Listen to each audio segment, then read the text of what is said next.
kids crafts, and more. Schedule at mohistory.org/festival. I'm Debbie Monterey, KMOX News. Chris Ranji, Amy Marks Kors, The Chris and Amy Show. Check it out. St. Louis, Mound City, we are going to have a great day today. On 104.1 FM. Let's take it from the top. KMOX. Good morning, friends. It is the Chris and Amy Show. That's right. We're with you till 12 o'clock today. Then the Gas House Gang on an Ollie Tuesday. Ollie Marmol joins Gas House at 12. And we know you'll stick around for that as well. Feel free to visit 314-436-7900 to call and text, to leave voice messages. Use the Odyssey app for that. That app is also where you go to listen to the show live and listen to the podcast later if there's anything you missed. And the Cardinals baseball game tonight. You can hear it there for free. We are also streaming on Facebook, YouTube, and Twitter if you would like to watch. We are at Chris Amy KMOX. Time now for the top of the order. The top 3 stories everyone will be talking about. As we talked about quite a bit, there is a police officer shortage in the city of St. Louis, and we will have a couple of guests on coming on at 9:30 from the Police Academy to discuss a fast-track testing day blitz that is coming up as they look for help. And even though the stock market is rocking, consumer confidence is at a 70-year low. It's a pretty interesting juxtaposition. Dave Simons will join us. He, of course, partner and managing director of One Private Wealth. Well, the Cardinals lost their opener to the Miami Marlins on the road last night. So that ended a 5-game winning streak. They will play again tonight. Of course, we'll have the broadcast, 4:45 for the pregame and a 5:40 first pitch tonight. We'll talk to Craig Mish, who is the Marlins pre- and post-game host for Marlins TV. He also covers Major League Baseball at large, so we will talk to him about, we'll get his thoughts on the Redbirds, we'll get his thoughts on baseball and all kinds of stuff. So we'll talk to Craig at 10:30 today. Well, Amy, we found her. We know where she is. Okay, Amy, we found her. Amy, we have found her. I'm directing this at you. Okay. This is not another Amy. Do you know who we found, and do you know where she is? Wow. Would you like to take a guess? Is it the old battle axe? Was she missing? My old battle axe? Yeah. No, I know where she's at. Oh. Carmen Sandiego. It is not. Oh, No, my it's gosh. I think I know. Matt's Love at CBS News in New York? No. Yes? Great guess. But no. We found I believe she's died. her. No, she's not. She's still good. But we have found former circuit attorney for the city of St. Louis, Kim Gardner. Do you have any idea where she is right now? I completely Would you like forgot about her. Would you like Yes. to take a guess? She is You get one guess, and you have to you tell me what you think she's doing and where she is. Yes, I know. She is in Nashville, an aspiring singer-songwriter. She is not anything close to that. Okay. However, if she were, I think that would be super interesting. Well, apparently, our former circuit attorney, who was, is disgraced a word? Yeah, disgrace is a great word. There are a lot of words for the former circuit attorney, Kim Gardner. After all kinds of terrible things that happened and people leaving the office because of what seems to be incompetence, and then the very tragic Janae Edmondson case of the young volleyball player who was visiting, and a guy who was driving through the city streets way over the speed limit, got into a wreck, and it ended up tragically taking her legs. I mean, she survived, but her life is terribly altered. And the response to that was, I think we could say, not good, right? And the fact that he was out and was able to do the stuff he was doing is a huge problem. But it wasn't just that. There was a lot going on. Well, Kim Gardner, if you remember, and I know Amy remembers. I remember when she vividly. was reaching the end of her tenure as the circuit attorney, it was discovered that she was taking nursing classes. Because no one could find her. They didn't know where she wasn't in the office. And an intrepid reporter was able to track her down to nursing classes. Well, you will be happy to know that she has put that to good use. Oh, no. She is now one of 8 nursing fellows at the University of California, Davis, at UC Davis. Makes sense. So in Sacramento. So she is pursuing a job in the university psychiatry and behavioral sciences department in Sacramento. Now, this is not to say that she can't end up being a very good nurse. Maybe she will be. Maybe she'll be maybe that's what she's best suited to do. I mean, I don't really know. But we have located her. And so it's good to know. Do background checks? Well, I don't think she's disqualified from doing this job. I think anybody who's disgraced at their job, who lied, who dropped the ball, who didn't care that murderers were out there wandering the streets and that victims were begging for help, begging for justice, and she didn't care. I know you and I differ on this. I feel pretty comfortable saying I think she's a bad person. And I am grateful. Here's where I'm grateful. I'm grateful that she's not a nurse in the St. Louis area. Okay. Well, I don't know that she's a bad person. I think that's a leap. I think she's incompetent. I mean, I think lying's pretty bad, and being incompetent is bad. Dude, I'm not going to. People lie. What I'm You're going to the say. circuit attorney, but you see. Here's the thing, though, and I just want to be fair. I think there's a difference between bad person and incompetent. They're not the same thing necessarily. You're pretty hard on Supreme Court justices who take gifts. Yeah, you're like, hey, if that's your job, yeah. you can't take a gift. Now, you can take a gift as a stupid radio host. Right. You have to be careful. There's the whole payola plagola. But, I could give you a gift. I can take a gift. But if you're a Supreme Court justice, like you said, you hold them to a higher standard. And I hold the circuit attorney to a higher standard, and that she had one job, which she was, I would say, criminally negligent with. She let down and lied to her constituents. She failed the victims of crime. Because of her incompetence and negligence, a young girl lost her legs. More people were killed and injured. The city didn't see justice. And so I do think as a public servant, if you are so comfortable lying, neglecting your office, and going to do nursing because you want to do it, I am completely comfortable saying, yeah, that's a bad person. Okay, you could do that. I don't agree with you. I think that she's incompetent, and there is a vast difference between those two things. I don't know that she's going to end up being a terrible nurse. I don't know. Maybe this is where her heart really is, and hopefully she's going to be good at it because people are going to rely on her in that job. I just don't. It was very clear that she wasn't up for the position that she took here in St. Louis. She wasn't up for being circuit attorney for whatever reason. And I think incompetence just happens. Sometimes people just don't have it. That she just doesn't have the ability to do that job. I'm a little surprised that you are chalking up her actions to pure incompetence. I don't think that's not surprising. Genuine concern on her part. There's a difference between incompetence and I know you hate her, and that's fine. No. That's fine. Because of her actions, I don't like what she's done. I mean, but we can call it incompetence and be careful in that. I don't. I mean, you can do whatever you want to. I just don't agree with you. If you're actively eschewing your responsibilities. So a bad person to me would be, I'm going to do this because this is really going to screw people up, and it's going to be awesome, and I'm going to enjoy every second of it. Well, anyway, we wish her the best at UC Davis.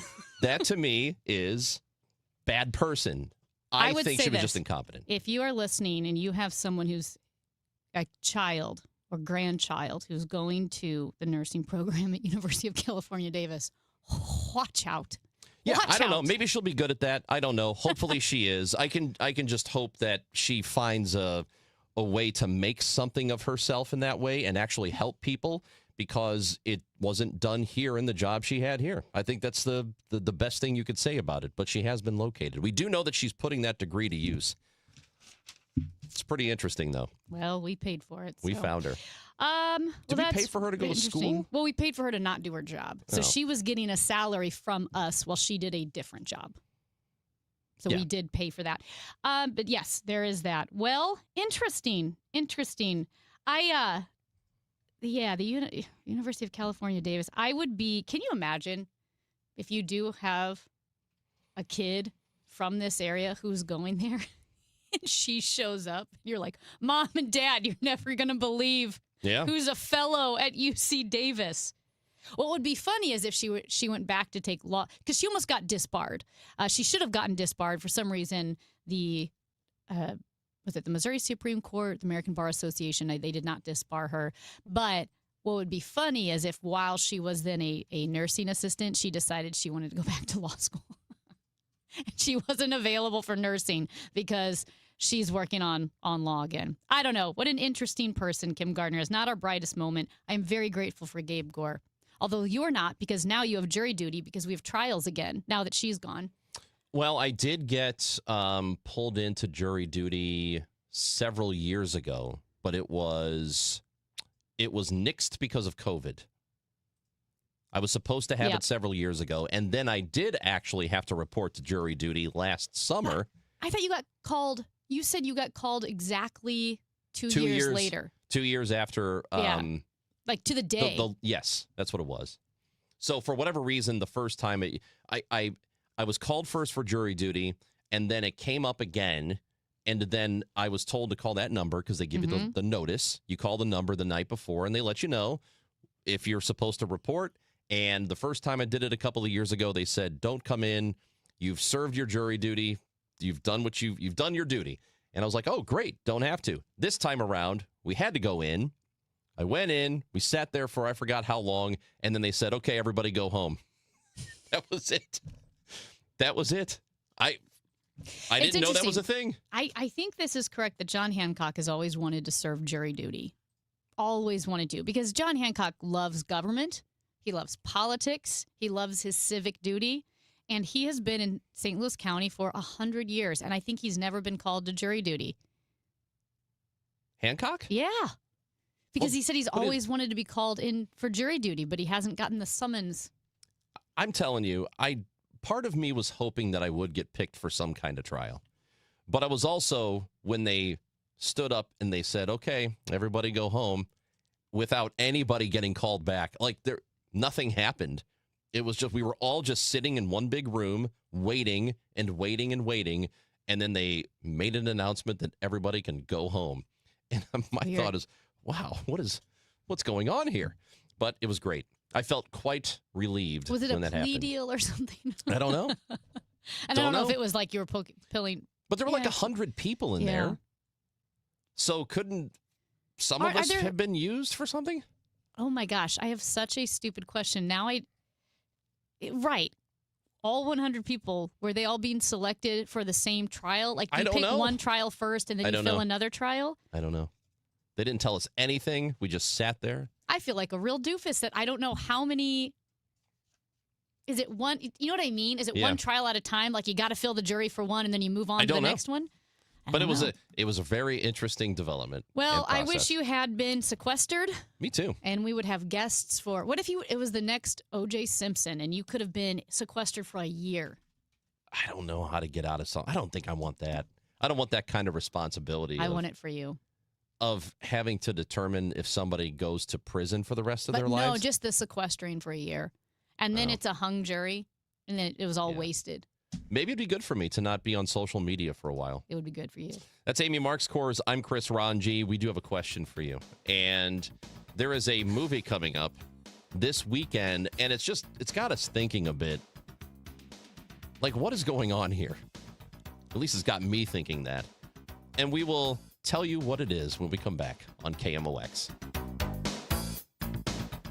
A new game day favorite is coming to Busch Stadium on Saturday, April 25th, when the Cardinals host the Seattle Mariners.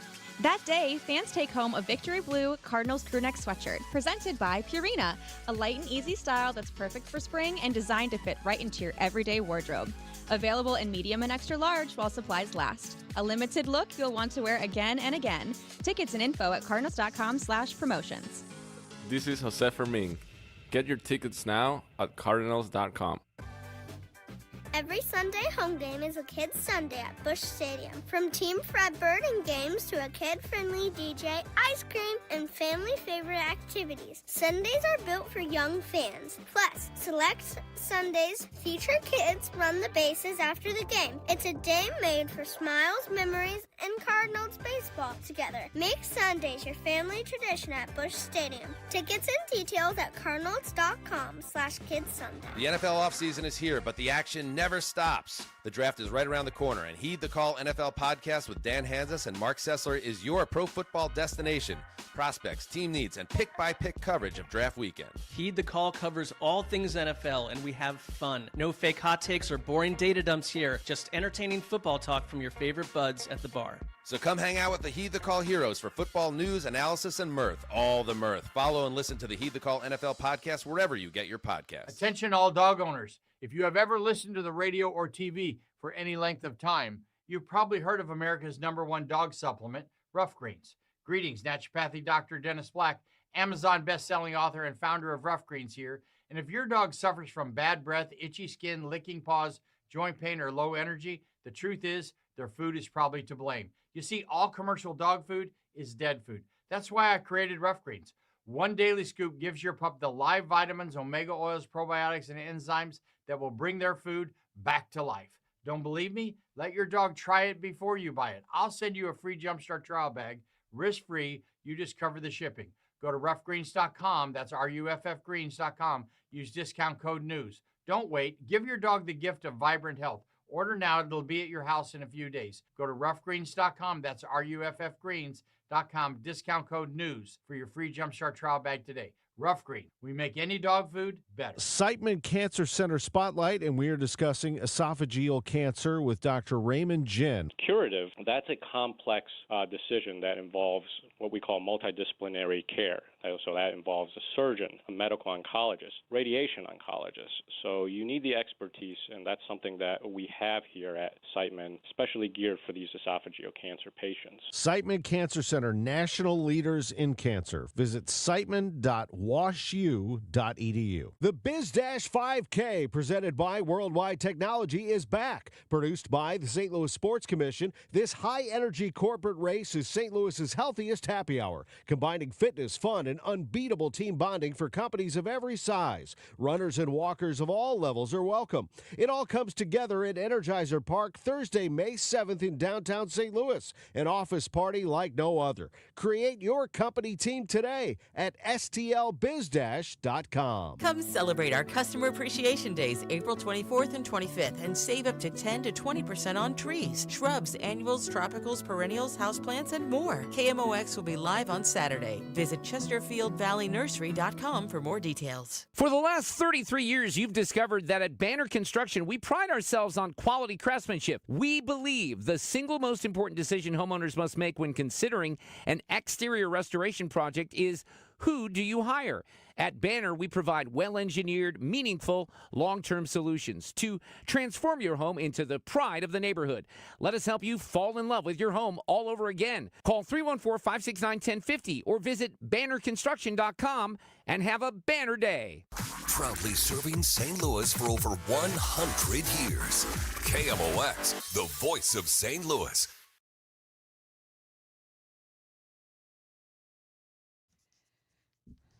New movie coming out on Friday, Amy, and it is called Michael. And it is a biopic, which, by the way, I think that should be pronounced biopic. Biopic about Michael Jackson. And it appears to be just a typical film about a celebrity, you know, about their life and then being a star and all that stuff. That's what it looks like it is. Well, this movie is coming out on Friday, and I know it's going to be in some IMAX theaters, and it's getting a decent amount of buzz. And I was a very big Michael Jackson fan in the 80s when I was a kid, as most people my age were, I think. You know, I was in grade school, and everybody loved Michael Jackson. I just remember that being a thing. And then, of course, there was the other stuff, and the not-so-good stuff, and the allegations of sexual assault and child molestation and just the worst possible things you could think of, you know, happening to children that he was doing allegedly.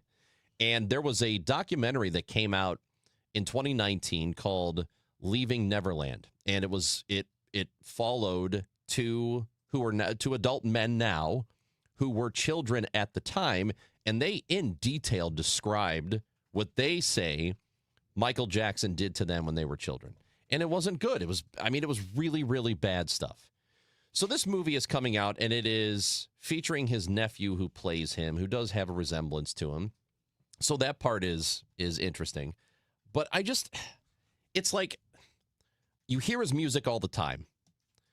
And the music is still good. You know, stations still play his stuff. You still hear it every now and then in the background. And I still like it. You know, I'll bop to it, I guess. But it just made me think, is it weird that we're still doing this thing where we are making movies about him that are probably going to be glowing? You know, this isn't a movie about those charges that he faced later in life. It's not about that. It's about him being a pop star. Mm-hmm. So is it weird that we're doing this? I know. I mean, this is a feature film. This is not a documentary. This is like, hey, we're celebrating Michael. And allegedly, at least according to the Jackson estate and the makers of this film, there was an intention to really address all of that stuff in the third act of the movie. Mm-hmm. But it's not in there. None of it is. They say it's because one of the victims, there's a clause in some sort of a lawsuit that a settlement that he cannot be depicted, or none of that stuff can be depicted in the movie. That's that's what the estate says. Which is, like we mentioned, like kind of convenient for the estate that they don't have to bring it up in what will effectively be a hagiography of Michael Jackson, just praising him and his talent. And they did say that there was written into the script originally, there were scenes where investigators go to Neverland to look for evidence because of the allegations. And all of that none of that's in the movie. So this is apparently all just about him being a pop star. Is this not weird to anybody else that we are still doing this? So because a lot of people will still listen to Michael Jackson music, right? They still play it on the radio. It is always a part of the selection at wedding receptions, you know, and dance parties, whatever it may be. Whenever you're dancing, whenever you're listening to music, and Michael Jackson, the songs are all bangers, right? I mean, they're great. But I think the way, and I'm not saying it's right, but the way we justify it is, well, we didn't know when we were listening to the music, and these are hits, and his music was a cultural phenomenon, and that's what we're listening to. We're not approving Michael Jackson and his actions. It's just that, well, the music was already made before we knew it. So we can't eliminate the music from the planet. So, but that's kind of how we justify it. But to me, that is and like I said, right or wrong, that's how I think as a society we justify it. But that's very different than saying we're going to now make a movie praising how talented he is. And again, this is after the 8-hour damning documentary came out where people really saw what was going on. And so like I said, society has already said, well, we're going to kind of turn a blind eye when we listen to songs on the radio, but just know, well, that was before all that. But now that you have that knowledge, now that you know what was going on, is it inappropriate to make a movie praising him in the same way that, I think, Matt, you said this morning, it's like rebooting The Cosby Show or making a movie about how funny Bill Cosby was without addressing anything, without addressing any of the date rape drugs and the sexual assaults and all of that. It would be really weird and feel like a lie by omission if we made a 2-hour movie about Bill Cosby and it was only him being funny. And that's not to say that The Cosby Show wasn't a great show. It's a great show, but again, we didn't know what was going on at the time, so you can't now turn a blind eye to it. Yeah, I don't know how the movie really portrays him. I've seen a trailer. I've just seen one or two trailers, and it just appears to be a normal biopic. It's not like it doesn't appear to me that there's anything overtly critical about him, and maybe there is because the movie isn't out yet. It's not out till Friday, so I don't. Read some reviews, and none of the reviews have said anything about delicate subjects, right? Or they eliminated all of it. So I have a pretty big problem with it. It's hard for me to square. It's hard for me to. In the first place, every time I hear one of his songs, and I think this is such a great song. At some point during the 4 minutes the song is on, I think this guy, you know what this guy did? You know, like I can't separate it. I try to, but I can't. And so I think it would be really tough to watch this movie and do the same thing. Yeah. Right? I can't believe we've even made the movie. I can't believe it was even made without addressing all of that stuff. It's almost negligent in a way. Yeah, I think it is. I do think it's weird. And I will say it's a little bit different, but several years ago, NPR did a huge story / investigation. It was rock and roll and women, and how really the whole, we're talking early days, 50s, 60s rock and roll movement was so damaging to women, how either the women who were the singers were a lot of times abused or mistreated by the men in power, or bands like Led Zeppelin, or the Beatles or whatever, treated young girls really poorly. Yeah. I shouldn't say the Beatles. Led Zeppelin, and then like Aerosmith, and all these weird stories. And I, at one point, I'm like, I have to turn this off. Like, this is really depressing, and it pretty much ruins all of music for you. This is not a justification. I'm just saying that, like, man, I don't think we should lean into Michael Jackson. Like, it's already bad enough that a lot of these guys had big issues. We shouldn't lean in to keep praising him at this point. We have talked about the staff shortage that the St. Louis Police Department has been trying to work on over the last couple of years since Chief Robert Tracy took over, and there is a big push for that happening soon.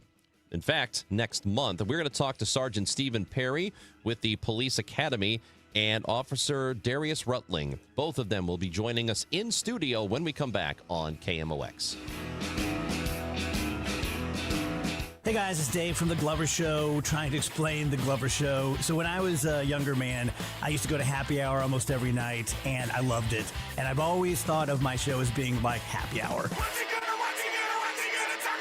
It's always interesting. It's often silly, but not always. There are real things to talk about amongst friends, politics, and personal things. So that's what it is, really. It's happy hour for thousands of us every day between 1 p.m. and 5 p.m., and I hope you'll tune in and join the happy hour. Now, KMOX weather from the Saliga Heating and Cooling Weather Desk. 65 degrees and absolutely gorgeous. This might be the most perfect week so far in St. Louis weather history. Mostly sunny, a high of 82 today. Tonight, mainly clear. Good conditions for viewing the meteor shower, Ranj. A low of 58. Weather sponsored by Sandberg Phoenix Law Firm. At Sandberg Phoenix, we're more than just a law firm. We're partners committed to you, your business, and your community. From family law to litigation, we're ready to serve. Visit SandbergPhoenix.com. The choice of a lawyer is an important decision and should not be based solely on advertising. It's time for a $98 AC tune-up. You know that Big Bargain detergent jug is 80% water, right? It doesn't clean as well. 80% water? I thought I was getting a better deal because it's so big. If you want a better clean, Tide Pods are only 12% water. The rest is pure, concentrated cleaning ingredients. Oh, let me make an announcement. Attention shoppers, if you want a real deal, try Tide Pods. Stop paying for watered-down detergents. Pay for clean. If it's gotta be clean, it's gotta be Tide Pods. Water content based on the leading bargain liquid detergent. Straight Talk Wireless presents Pickup Truck Wisdom. Trust is earned. That's why I've stuck with Straight Talk. Same price since 2009 on Verizon's 5G network. Cause shoot, anyone can make a promise. Keeping it for years, that means something. Now plans starting at $25 a month with 4 lines. Find us at straighttalk.com and Walmart. Straight Talk Wireless. Straightforward. Always. Same price claim applies only to the base monthly price of our $45 plan from October 2009 to present. Hey guys, Glover here with my very good friend John Moriarty from E3 Wealth. John and I go back years and years and years. John, it's great to have you back in the DGS fold. Tell everyone who's unfamiliar with E3 Wealth what you guys are all about. Thanks, Dave. So happy to be back. E3, the 3 E's stand for Educate, Empower, Enlighten. We founded the firm, and sometimes we refer to it as E3 Consultants Group, because we want to proactively challenge the status quo as to how Americans are educated about money and finance-related decisions. It's a lot.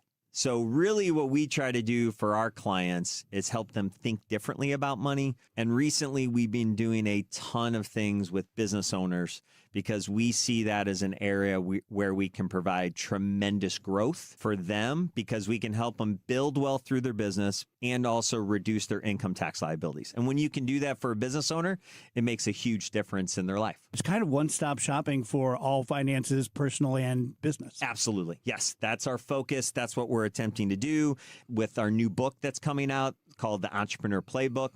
We're going to be able to help a lot of people understand strategies, ideas on how to build their wealth and also protect it. So John is a total pro, completely vouch for him as a person. Love this guy. No pressure, no hard sales. You want to learn more about your finances, personal and business, reach out to John at e3wealth.com. There are many reasons to hire Morgan & Morgan for your injury case.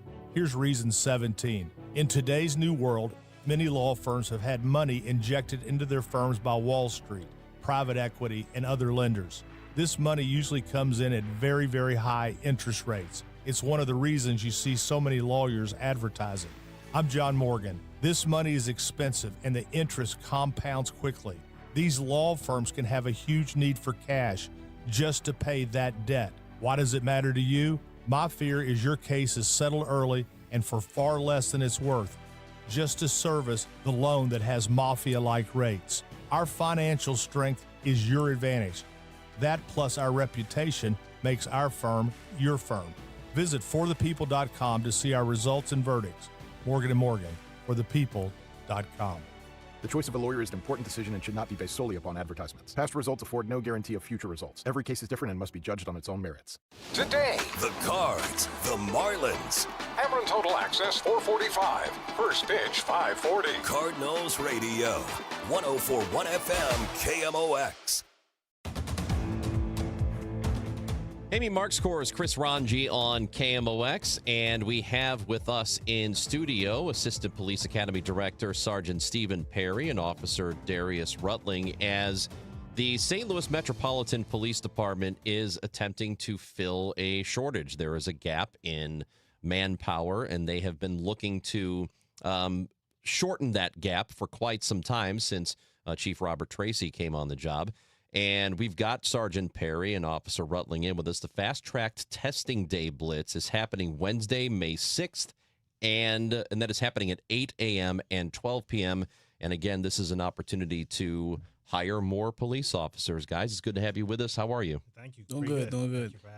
So I guess we'll start with you, Sergeant Perry. Tell us about this testing day blitz and what it is. Sure. So the important thing about this particular event is that we've taken a process that typically takes about 2 or 3 months to go through. We're kind of condensing it down to just one day. So I think it's very convenient for a lot of people who have a hard time getting off work, or for some applicants from out of town. They have just one opportunity to kind of get it off. What goes into the testing? What happens that you can tell us Sure. about? No. So there's 3 phases to the testing process. We have the physical abilities test, which is kind of an obstacle course that they would go through just to make sure that they're physically capable of doing the job. We have a law enforcement aptitude battery test. So it's just like a comprehensive exam just to kind of see where they are academically. And then we have an oral interview just to kind of get to know them a little better. So, and then I guess you're going to see different levels of familiarity with the material and all of that. If someone maybe is lower than they need to be, can they either come back and test later, or do you have additional training where they could help get caught up to speed? So we have some resources online on our recruitment website that they can go through just to kind of like look at a study guide to kind of understand the process before they even get there. But if they do fail some portion, they do have an opportunity to come back and retake. The website is slmpd.org/fasttrack, slmpd.org/fasttrack. And so how short are we? Because when we talked to Chief Tracy, and it's been several months since he's been in studio, I want to say he was telling us it was a couple hundred. He felt like they were short, maybe close to 300. Where is the department now? Where does it need to be? So we're still close to that number. I think our authorized strength is just over 1,100. So that's kind of what a portion of this process is, to get us back to that authorized strength. So, what do you think holds people back from applying for this position? Why do you think there's a shortage? Because it seems that this shortage is across the country too. It's hard to get police officers into to the departments, and then also so many police officers are legacy officers, like maybe they had family members, and that number is even going down. Why do you think that is? I think there's a number of reasons. I think COVID really changed the whole aspect of the job core, of the virtual aspect of I can work from home, and all of that really changed the aspect of people wanting to not leave the house or put on clothes to go to work. And so we're kind of turning around and getting away from that, and people are getting back out again and working again. So those numbers are starting to pick back up. And with that, we're trying to pick our numbers back up as well. So what is it about being a police officer that's attractive? I mean, there might be younger folks out there who are looking for something to do, not quite sure what they should do, can do. Maybe this is a calling for them. What about the job is attractive? Well, I know in the city, there's a lot of opportunities as far as we have the Cardinals here. We have the Blues here. We have the St. Louis City team here. We have the Battlehawks here. Even within our department, there's so many opportunities with the SWAT team, aviation, K-9 officers. You can ride a horse, community engagement, recruiting. You can teach at the academy. So many opportunities to do things that you probably never thought you would be able to do, and it's all in one career. You start off as a patrol officer, but then within being a police officer, you can still branch out into other things while still being in this department. So that's the uniqueness about coming to the city. All right, so you mentioned riding a horse. So if you come in and you're like, that's what I want to do ultimately, can you push yourself in that direction, or do you get assigned to something like that? How does that work? So, yes, so you can kind of work toward that career path if that's what you want. So our mounted patrol division is a branch of our traffic division. So if it's a horse that you desire to ride as a patrolman, you can actually do that. Because there's the horse and there's the motorcycle cops, which are kind of cool, like chips and all that. You can do that as well. Yes. Do you have a four-wheeler thing? We have ATVs. They're not four-wheelers per se, but they're like ATVs. So. You know, I first became involved with Backstoppers back in 2020, raising money for the family of Officer Tamaris Bohannon, who was shot and killed on duty, and getting to know Mr. Bohannon, his father, and talking about what Tamaris loved about the job, because it's a hard job. It's obviously, I mean, when people are running away from danger, you guys are running towards it. You see people on their worst days. A lot of times the people that you have to interact with are not doing well, are violent towards you, or having the worst day of their lives. And so it's such a high-stress job. And I asked Mr. Bohannon what Tamaris liked about it, and he talked about building that community and building relationships and talking to the people that you're serving every day, and and trying to lift people up.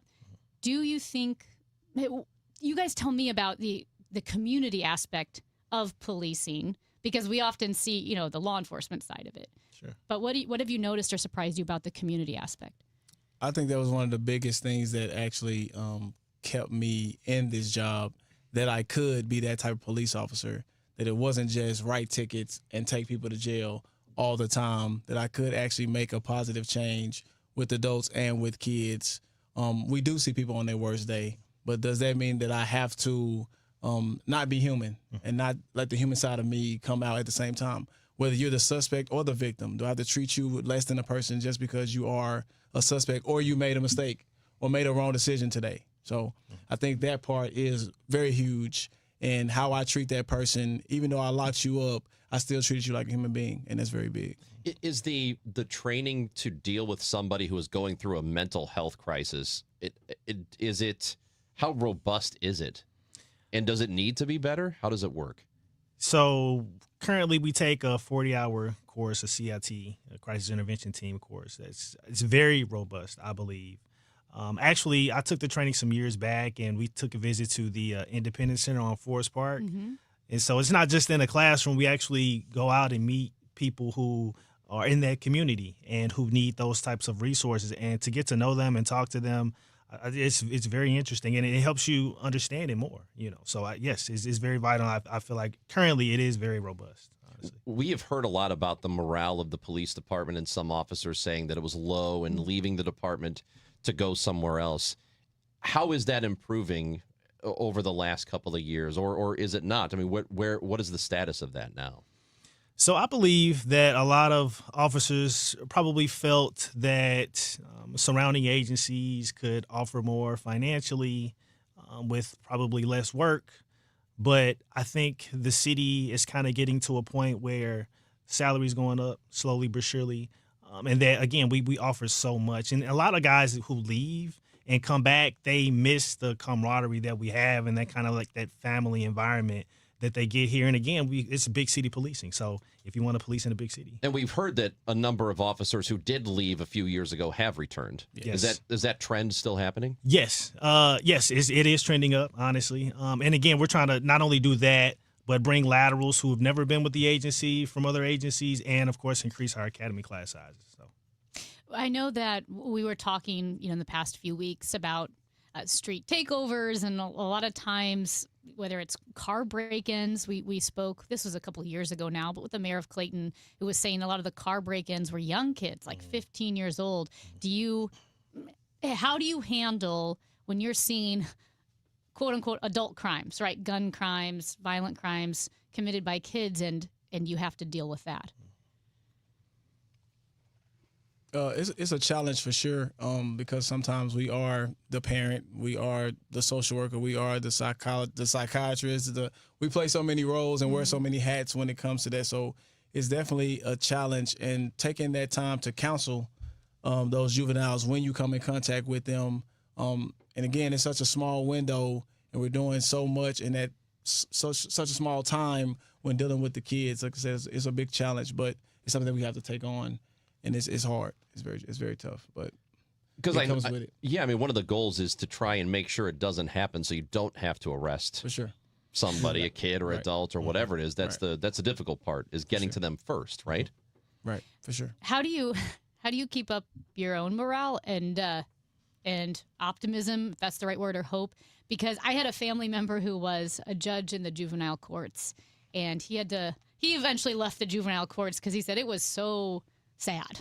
It was so depressing. So if you are seeing a lot of hard things, how do you show up to work every day with hope? So much has changed recently with Chief Tracy coming to town to kind of lift us up. And I think Circuit Attorney Gabe Gore and his office and the great things that they're doing, I think it changed so much.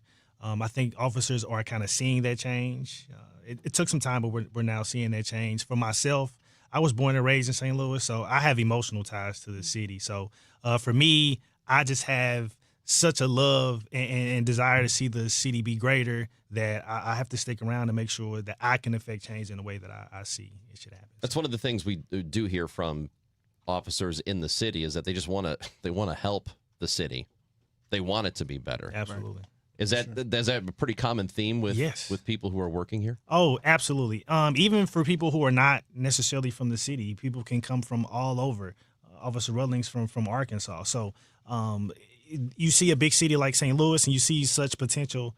I think they all kind of look at it as if we can help the city grow. How do you feel about the pizza here?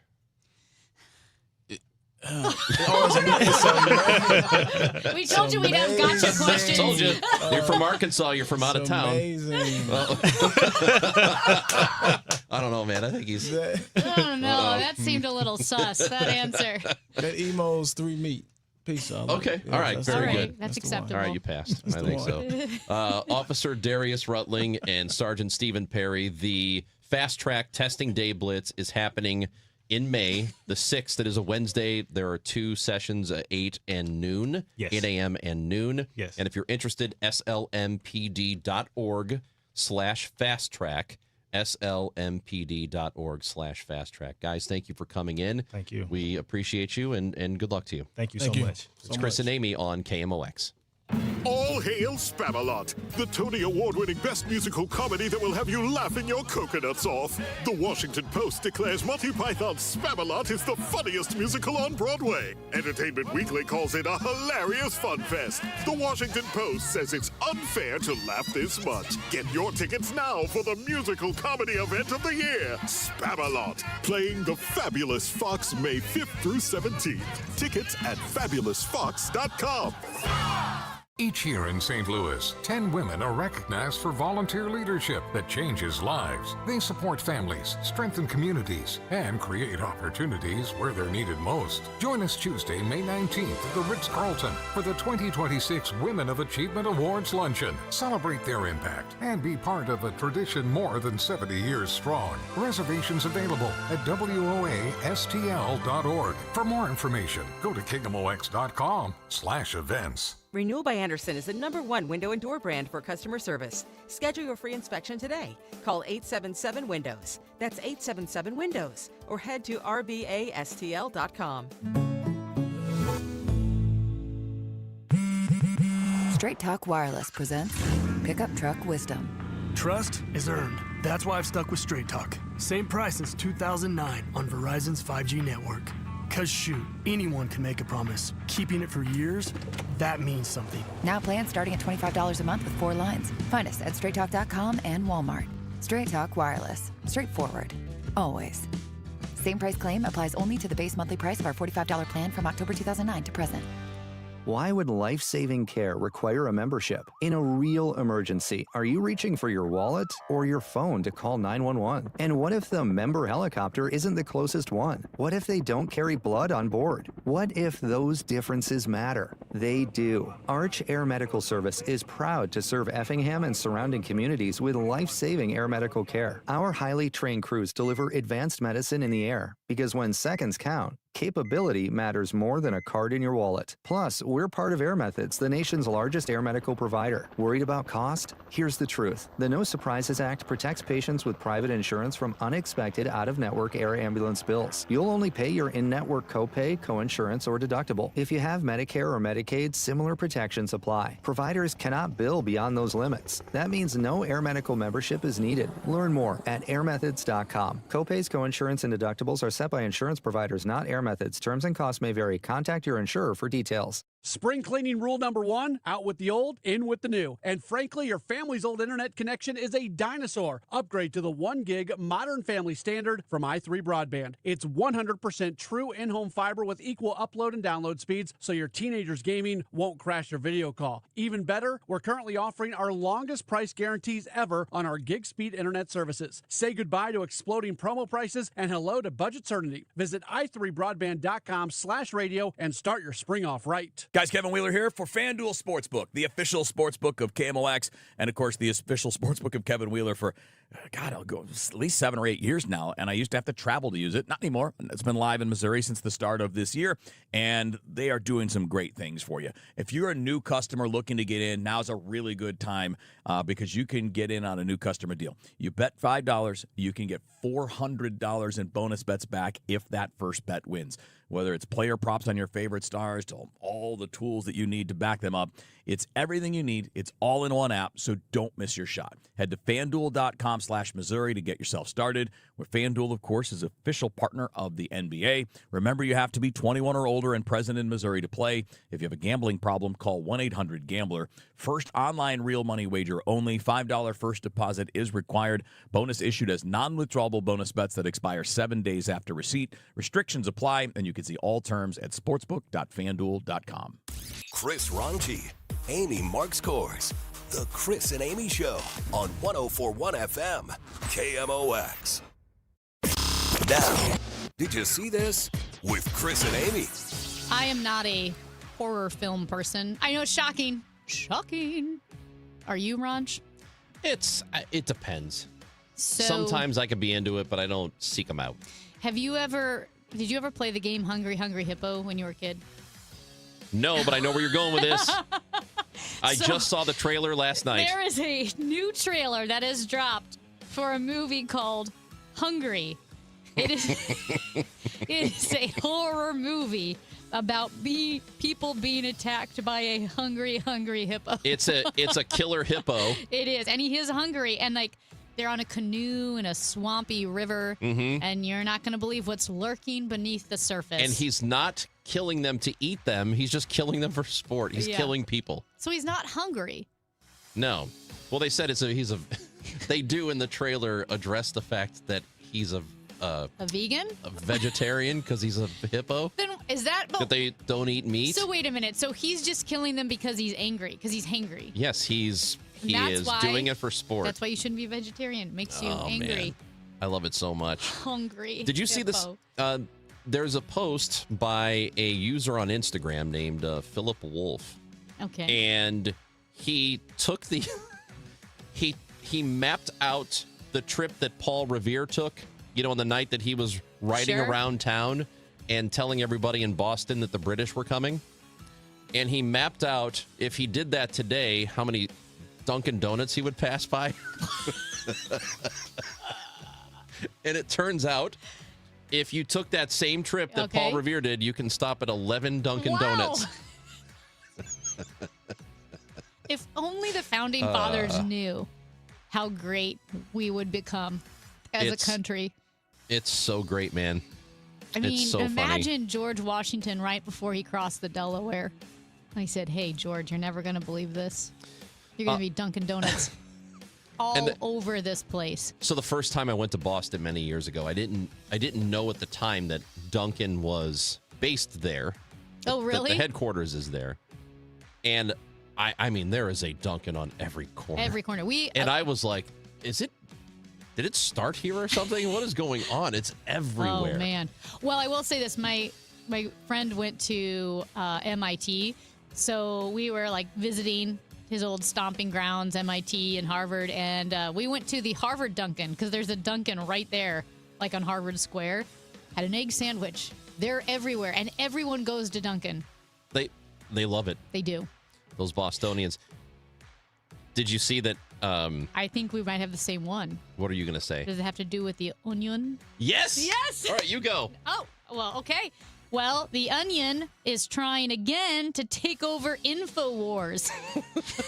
Because they tried again and it was denied. But The Onion, a satirical publication, is now asking a bankruptcy judge to let it license the site from the court-appointed manager because, of course, conspiracy theorist Alex Jones' InfoWars was bankrupt because he said that Sandy Hook never happened and he was sued for that. Yeah, the Sandy Hook massacre. Yeah, awful. So The Onion plans to take it over, and I think that would be sweet, sweet revenge. Did you see the logo that the Onion did made? not. The InfoWars logo has the Onion Okay. logo as the O, Okay. but it's a rainbow flag, like the rainbow colors InfoWars. It's, oh my God. I mean, it's so delicious that if this actually goes through, Alex Jones' red face might actually pop for once. It does look like it's about to pop. It might all the actually time. happen. Gross. It's almost worth it just to give that guy an aneurysm. Jeez. Guys, now that's a bad person. He is an intentionally terrible person. Well, at any rate, I will say The Onion Good for them. is pretty good because it is harder than ever to be satirical. Yes. I think it was South Park that said it's actually harder to make South Park now because the whole reality is so absurd. Right. It's hard to be an absurdist, and somehow The Onion is still killing it. So if this deal goes through and the Onion takes over InfoWars, Ben Collins, who is the CEO of the parent company of the Onion, says that deal could take place in about 8 or 9 days from now, so April 30th. So hopefully that happens. As we mentioned earlier, consumer confidence is at a 70-year low, even though the stock market's looking pretty good right now. We'll talk to Dave Simons about what that all means and what could be next. He is next on the Chris and Amy Show on KMOX. Summer is on the way, or should I say the heat in St. Louis, it's on its way. Be here before we even know it.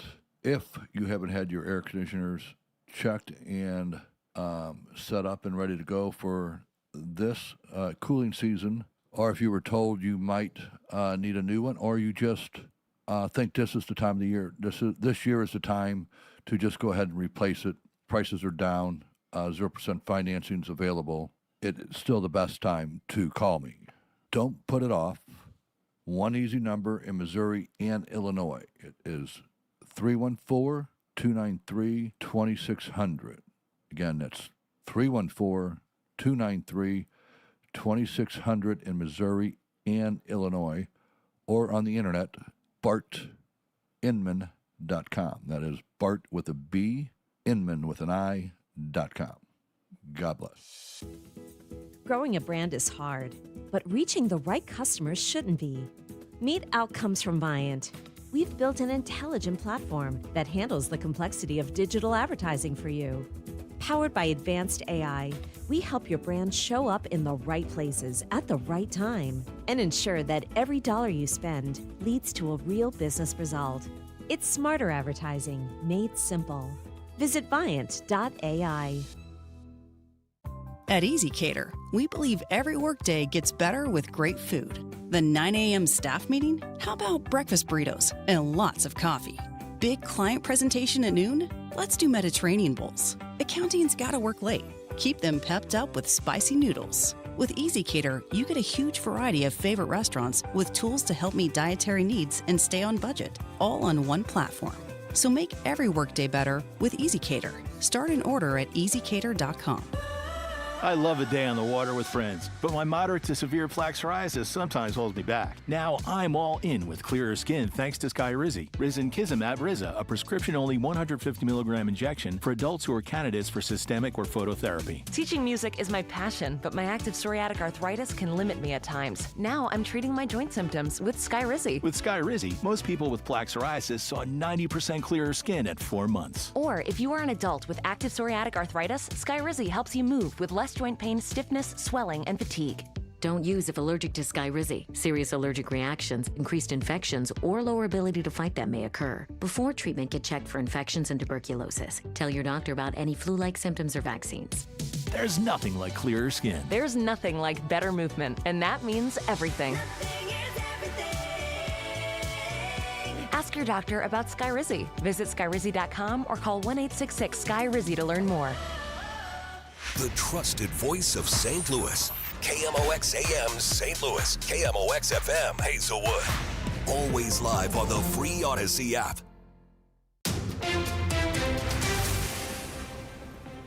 It is 10 o'clock, and right now we've got sunshine, 67 degrees in downtown St. Louis. I'm Debbie Monterey, and a pedestrian is dead after an accident with a trash truck in South City. KMOX's Sean Malone is there. Here's what we know so far. The St. Louis City Police Department are saying that around 8:47 a.m. on the 4600 block of South Broadway, an accident occurred involving one of the trash trucks for the St. Louis City Police Department, and a person has died.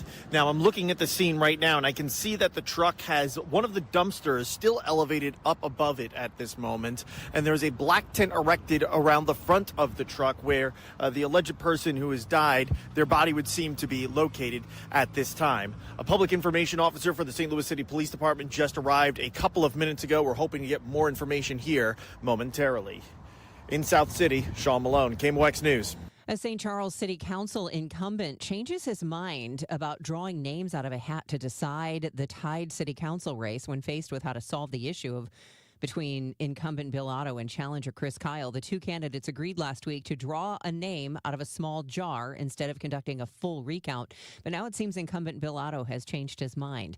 Otto filed a lawsuit yesterday asking for a formal recount. However, the Post-Dispatch reports the St. Charles City spokesperson says all the election results must be certified at today's meeting, regardless of the lawsuit.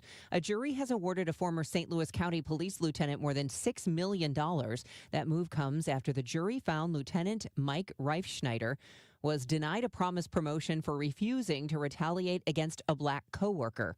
Reifschneider sued in 2022, saying he was instructed to lower Lieutenant Ray Rice's performance evaluation. Reifschneider said he believed he was told to do so because Rice had reported racism within the department. A St. Louis County spokesperson says the police department plans to appeal. The U.S. Justice Department investigating the Southern Poverty Law Center, the group which tracks white supremacist and other hate groups. The organization had a program used paid confidential informants to infiltrate white supremacist and other hate groups, and the Justice Department is looking into whether that is domestic terrorism.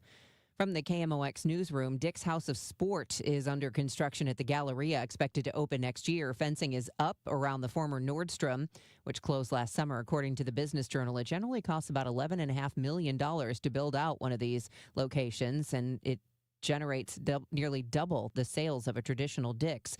Dick's House of Sport has the usual sporting goods, but combined with features like rock climbing walls, turf fields, tracks, golf simulator bays, ice rinks, and batting cages. Mostly sunny, breezy, and warmer this afternoon, high 83. Mainly clear tonight with a low of 60. Mostly sunny and pleasantly warm tomorrow, high 80.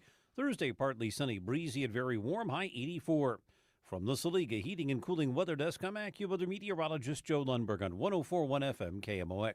It is 67 degrees with mostly sunny skies. I'm Debbie Monterey, KMOX News. It's time for a $98 AC tune-up. Honey, I found the one. Oh, I thought I was the one. Oh, you are, but this one's certified, background check, shows up on time, and can install all the ceiling fans. Heating, cooling, electrical, and plumbing. Trusted pros who do it right. The Chris and Amy Show on 104.1 FM KMOX and the free Odyssey app.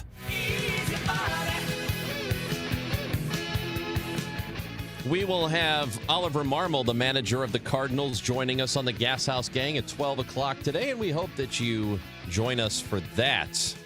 Every Monday, or Tuesday rather, we talk to Dave Simons, the partner and managing director of One Private Wealth. We try to help you get your finances straight. We try to cover the topics, the things that are happening around the world that are affecting your pocketbook, and Dave Simons is with us again on KMOX. How's it going, Dave? Doing fabulous, Chris. How are you and Amy? We're okay, and we're wondering what these numbers mean with consumer confidence numbers at their lowest point in many, many decades. However, the stock market's doing pretty well. You know, the unemployment numbers are relatively good. So what's the deal? Yeah, I try not to be too hyperbolic, but I mean, this is really unprecedented, what we're witnessing here.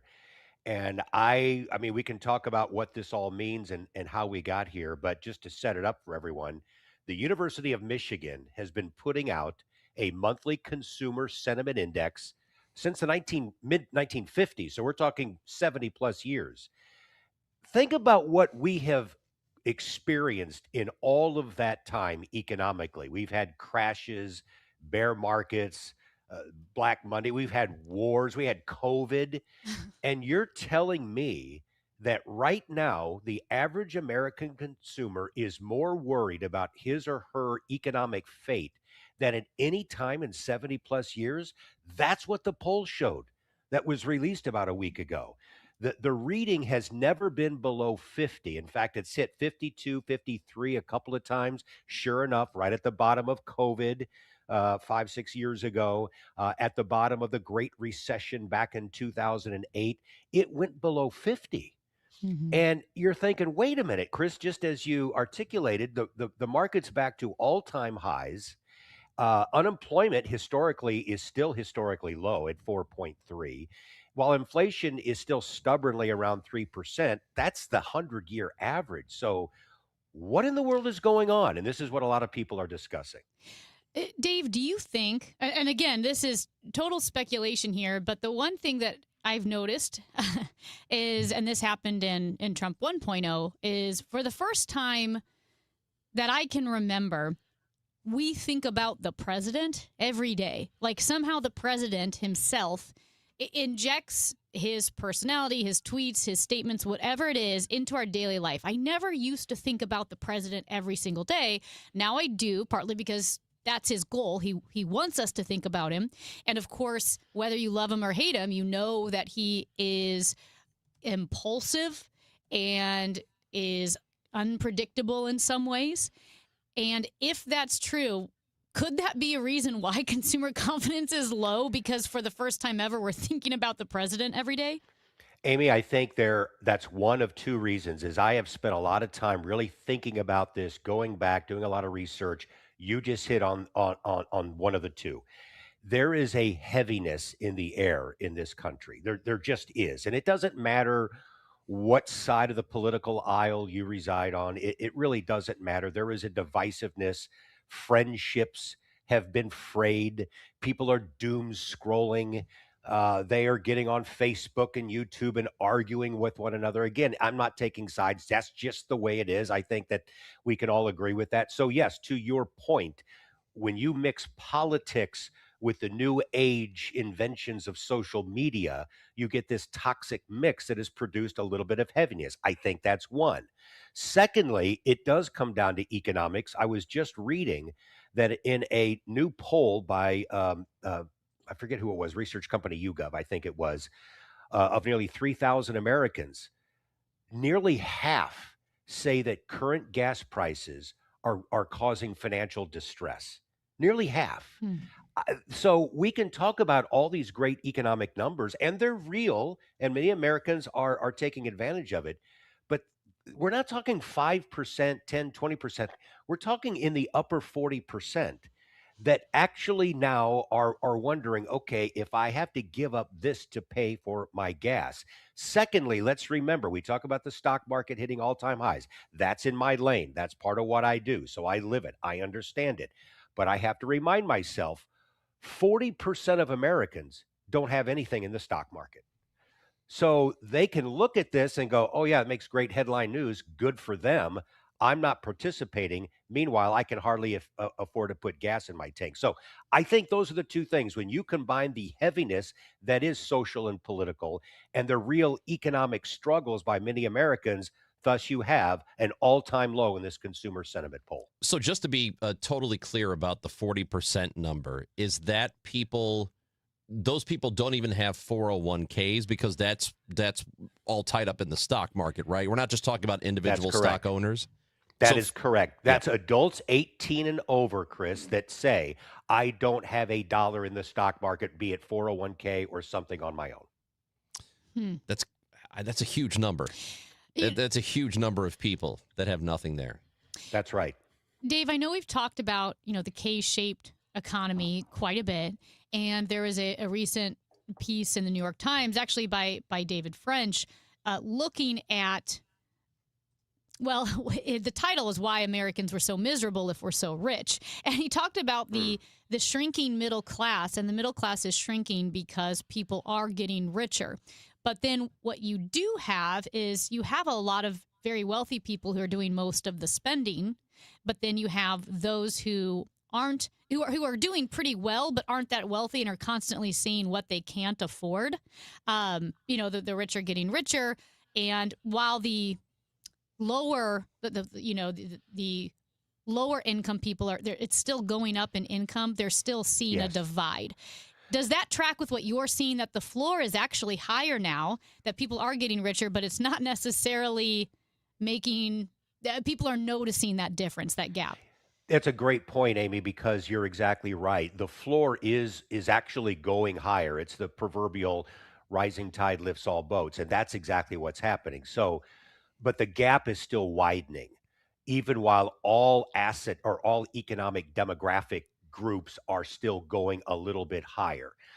I don't know how often the two of you might go out to a restaurant, let's say on a weekend or whatever, or you go out and socialize, but I am just amazed that when you go out to any well-known restaurant or whatever, you still just can't walk in at Friday at 6 o'clock and think you're going to get seated. I mean, the economy, when you look around you, is still really good if you just go by your own personal viewpoint and anecdotal evidence that you see around you. And I was just in some other states recently, from South Carolina through Georgia into Kentucky, Tennessee. It's the same thing. My wife just got back visiting our daughter down in Houston, and she reported the same thing. You either have to have dinner at 4:30 or 8:30. You're not going to. So I think, to your point, Amy, what you're seeing is, yes, we know about the top 1%, the top 10%, great. They're seeing a real liftoff in their net worth. The middle class, for the most part, is also experiencing. So you're not seeing the multimillionaires all out at the restaurants. This is a vast middle class that's still saying, yeah, okay, I'm doing okay. And that is what is driving the economy. Look in your rearview mirror, and there's some other folks going, what about me? I'm not participating. And I think that's what's showing up in some of these polls. So is there fear of some sort of bubble there bursting? Because, yeah, people are spending a lot of money. I'm just wondering if maybe some people think it's better than the situation is better than it actually is. Yeah, I'll tell you where I think if there's a bubble anywhere that is starting to materialize, Chris, it's not so much in the stock market. I think it's fairly valued. I think once this war, assuming it's going to end in some degree sooner rather than later, I think this market could continue to move higher because corporate earnings are just off the charts. They're doing very, very well. The bubble that is continuing to grow, and it gets talked about a lot, is the fact that we're about to hit $40 trillion in federal debt. And as I've always said, when people say, well, when is that going to crash? And when it'll matter when it matters, but it's not today and it's not tomorrow. But I really worry about the faith of the US dollar. I worry about the backing of it at some point. I worry about higher interest rates when borrowers finally say, America, you've kind of lost your collective financial mind here with all of this debt. So, yeah, I'll buy 10-year US treasuries, but not at 4%. I demand 4.5%. I demand 5%. As I've always said, the bond market is the most powerful financial entity on the globe. And if the bond market globally starts to turn on the U.S. down the road, that's where things start to crack. I don't think it's anytime soon. Let's not get all worried about it.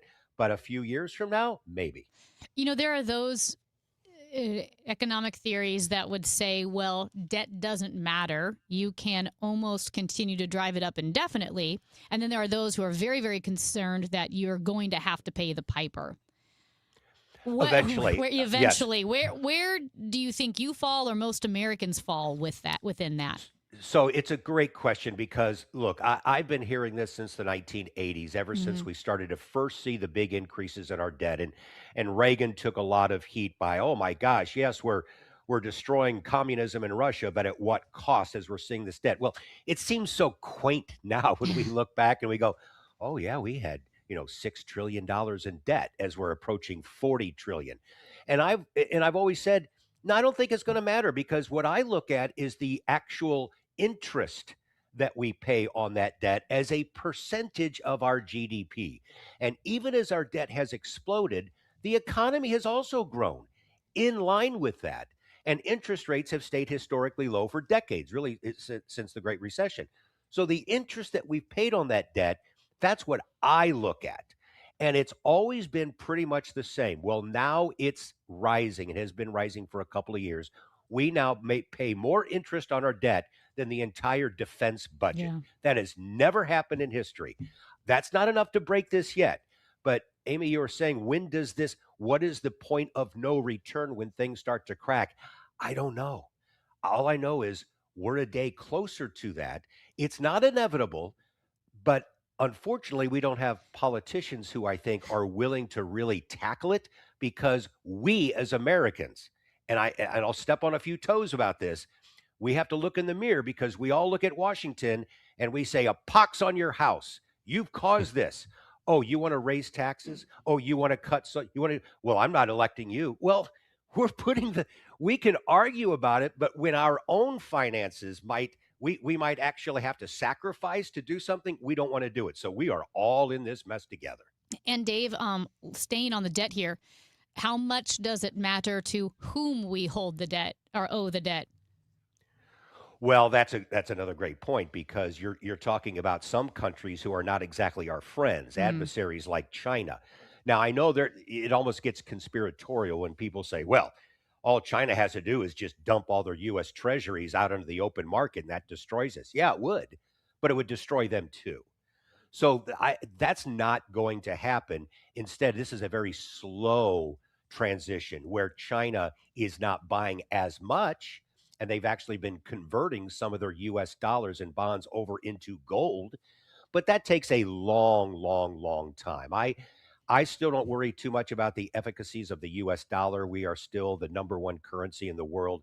That's not where my concerns are. It is this growing debt, something that I've said for decades. I'm not too worried about it. I just started to change my mind in the last year or so, saying now we're getting to that point because it is taking a bigger chunk of our of the revenues that we bring in at a time when we're also going to have to address the fact that Social Security is going to supposedly go bankrupt in 6 or 7 years. Folks, we can fix this, but man, oh man, it's going to take collective sacrifice over the next 5 or 6 years. Dave Simons, it's always great to talk to you. Thanks for being with us again today. I was just the bringer of happy, great news today, wasn't I? I promise I'll bring a smiley face next week if I can. All right, that's what we need from you. Well, Thank you. You do it in a way that is somehow pleasant. That's right. I will say, I'm an optimist by nature. I really am. I do believe that we will get through some of these darker periods for people economically and financially. We have done that in this country for 250 years. We will do it again. Thank you, Dave. You're the best. Thanks, Amy. Thanks, Chris. Dave Simons, partner and managing director of One Private Wealth, with us on KMOX. And later in the hour, we'll talk with Craig Mish, Miami Marlins pre- and post-game host. But guess what I did the other day? I went to the Only Facial, and I saw Francesca, and she did such a great job. This is now my second facial that I've gotten from the Only Facial, and I'm going every 4 weeks because I really want to make some progress on my skin. I'm in my 40s. I'm noticing wrinkles and sunspots, all that fun stuff. And sometimes I'm overwhelmed by all the services and products that are out there. The Only Facial simplifies it for you. Not only do I love how relaxing it is with the moisturizing and the massage, but also the red light therapy, the dermaplaning, the microdermabrasion. My skin is absolutely glowing. And by the way, Mother's Day is coming up. This would be such a perfect gift for the mom in your life, your wife, or just for yourself. TheOnlyFacial.com. You go ahead and make an appointment. It's super easy, and there's a location near you. University City, De Pere, Clayton, Sunset Hills, Frontenac, Creve Coeur, the streets of St. Charles, and now Edwardsville. TheOnlyFacial.com.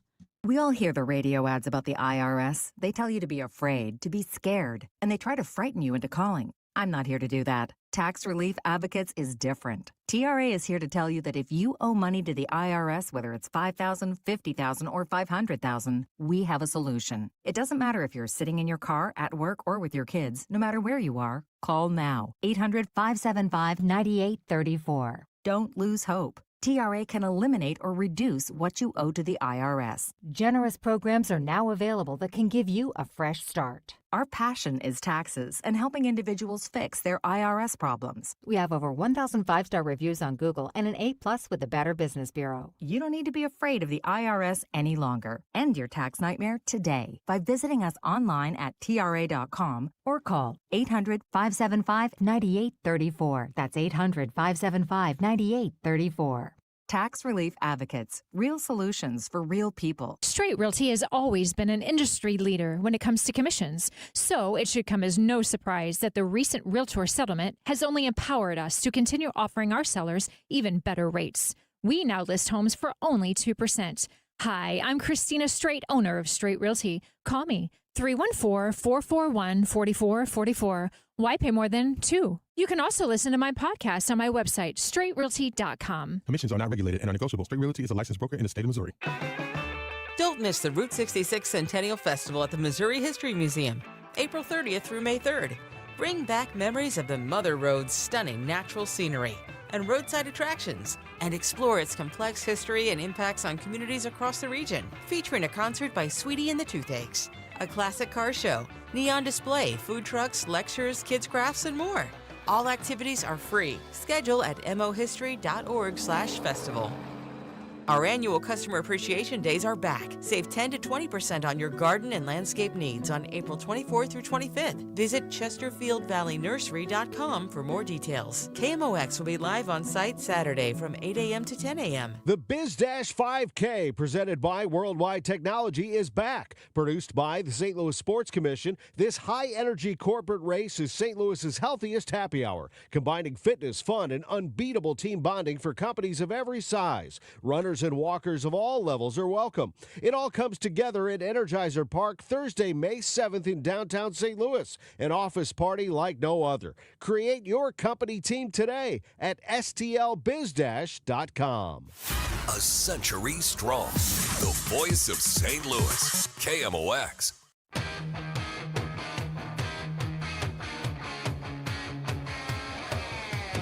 Did you just say you just believe things? Yeah. Is that what you said? There's certain things that I fall for with marketing. Mhm. And I was in retail sales for 5 years. I know how it works. And I bet you weren't a very good marketer. Oh, I was a great salesperson. Were you? Yeah, because I believed it. It was a Oh. running store. Okay, that's So I used all the products. And that's Okay. the best way to sell something is if you truly, truly believe it. Like the only It's facial. not a lie if you believe it. It's not a lie if you believe it. And I used all the running stuff. And running people are dorks, right? Like we're nerds about it. So we were geeking out about the shoes. I mean, I upsold my mom. Like that's what my fellow coworkers were like. Did you just upsell your mom? You're I not said supposed because to it's upsell your parents. but it's good stuff. They really needed that stuff. Okay. At any rate, there are certain things that I fall for. I fall for lotion commercials. Like when the lotion is supposed to make your skin smooth and beautiful. Any lotion, whether it's like Jergens or really expensive stuff, I believe it. I just saw like a Dove body wash commercial. Like if you shower with this Dove body wash, you come out of the shower glowing. And I mean, I fall for it. I'm like, Yeah. well, maybe this is what will change my life. For what it's worth, I've spent a lot of money on lotion that I've seen commercials for. And I've never, I mean, I don't really notice a difference. Like, you know, I don't know, body lotion's body lotion. But I fall for that. And I also, now with running, I take like vitamin C. I'll take a multivitamin, but I don't really take a lot of supplements. But there was this, I kept getting this Instagram ad from this runner that I really like. Yeah. And she takes this, you know, formulation for endurance runners. And she swears, like all her ads are like, I run better now and I recover from my workouts. I know this is an ad. I know she's being paid to say this, but I trust her. And guess what happened? She just had a great race in Boston yesterday. So she has been showing up in my algorithm for the past month. And I almost bought the supplement she's selling, but I didn't, and I didn't, and I didn't. And then yesterday she had this great race in Boston, and it sold me, and I bought the supplement, and it should be coming tomorrow. Because I just thought, maybe this is it. Maybe this is the magic formula. It's got magnesium in it. Oh, magnesium. And Why didn't you say potassium. so? And potassium. Oh, you need potassium. I know. You could just have bananas, though. I can't eat too many bananas. How many bananas do you need? That's the question. What if you could put 10 bananas in a pill? How much potassium is in this pill? I don't know. Okay. All I know is that she set like the American record at Boston. She ran like a 2:20 marathon. And she's the one that's been showing up on my Instagram algorithm. Is there something that you believe or that you fall for, even though objectively, 30,000-foot view, I know that this lotion's not going to get rid of crepey skin. And I know that this pill isn't going to make me the best runner ever. But just in case, I'm going to try it. I fall for moisturizers and supplements. There's this guy who absolutely believes, and I've seen him on YouTube. Yeah. I think he says he's a doctor, and he insists that if you drink lemon water, your body will absorb the water better, and it will help you fight cancer. If you drink lemon water? Yeah. Well, wait, hold on. Like lemon water is delicious. It's really good for you in the morning. Just lemon with water. So I do that in the morning because No sugar, just, lemon. Yeah, it's a little tart. Yeah. But it does help your gut biome. It's not going to hurt you. It is good for your He says gut. it'll get rid of the cancer. That one seems a little bit of a stretch. Mm-hmm. You don't have to be Andy says your body absorbs the water better, which is nonsense. I don't know what that That's means. absolute nonsense. So, that's the problem is you don't have to always speak in superlatives. Lemon water, the first thing in the morning, it is a good way to kind of reset your gut system. I will say for someone who's had gastrointestinal issues historically. Nice. It does help. It does kind of help my stomach. It's better than just putting coffee first thing in the morning, which I still occasionally do. But Of yeah. course. But, I mean, you don't have to speak in superlatives when it comes to healthy habits. It's not going to hurt you. But I do believe anything that gets rid of crepey skin, I believe it. Crepey. What is crepey skin? The really little wrinkly paper when your skin gets kind of dry. All right. Ladies, if you know something that gets rid of crepey skin, I just fall for it. You guys didn't help in this segment at all. I thought one of you were going to admit that you fall for some type of marketing. I did. I just told you. I fall for the lemon water. No, you didn't. Yes, I did. My skin is glowing, so I don't fall for anything. Go away. Both of you just We're both going to go away. away. And when we come back, Craig Mish will be with us. All right. From Marlins TV. He covers Major League Baseball. We'll talk Cardinals, Marlins. We'll talk MLB with Craig when we come back on KMOX.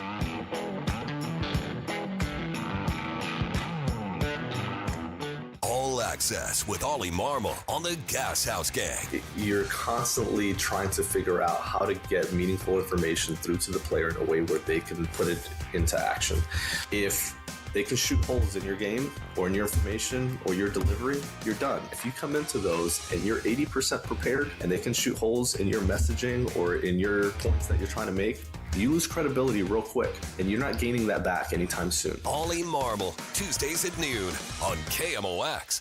Siteman Cancer Center Spotlight, and we are discussing esophageal cancer with Dr. Raymond Jen. We're starting a program here in the upper GI space called PREVENT. That's the acronym, and it's really aimed at trying to detect these cancers early and even to kind of, reverse them and understand kind of the science behind why they form. Siteman Cancer Center, national leaders in cancer. For more information, visit siteman.washu.edu. Now, KMOX weather from the Saliga Heating and Cooling Weather Desk.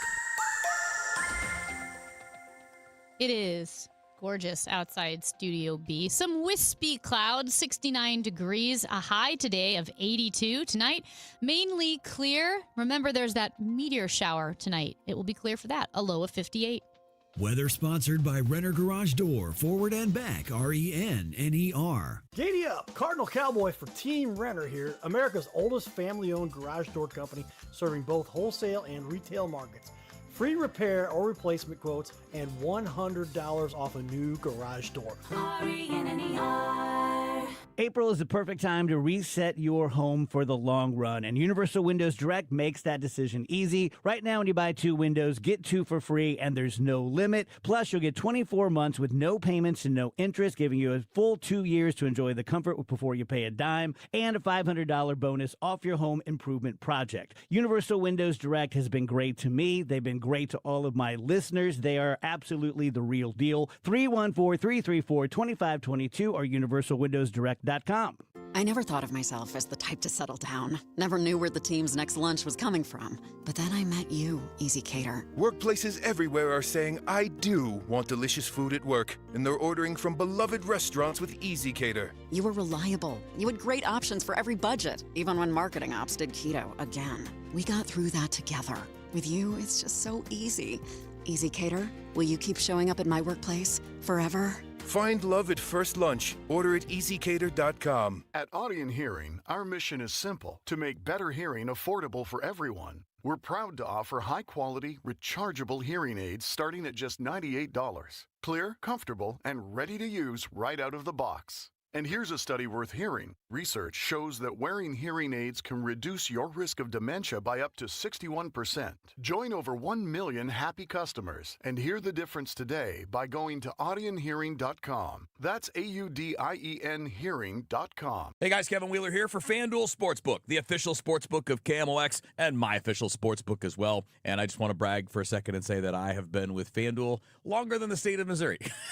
I've been playing when I've been out of town for a long, long time. lot of years. It's a blast, and it's because they're always bringing something, right? Whether it was March Madness a while ago or the beginning of baseball season, there's always something going on. And right now, FanDuel is serving up a happy hour every day during the playoffs. So we'll be talking about special drops that you don't want to miss, from profit boosts to bonus bets and a whole lot more than that. And the best part, it's every single day. So whether you're betting the early game or gearing up for prime time, just make sure you open the FanDuel app and see what's there waiting for you on every given day. Head to FanDuel.com/Missouri to get yourself started. And FanDuel, of course, is an official partner of the NBA. Must be 21 or older and present in Missouri. Opt-in required. Rewards are non-withdrawable. Restrictions apply, including bonus and token expiration, leg requirements, and max wager amount. If you have a gambling problem, call 1-800-GAMBLER.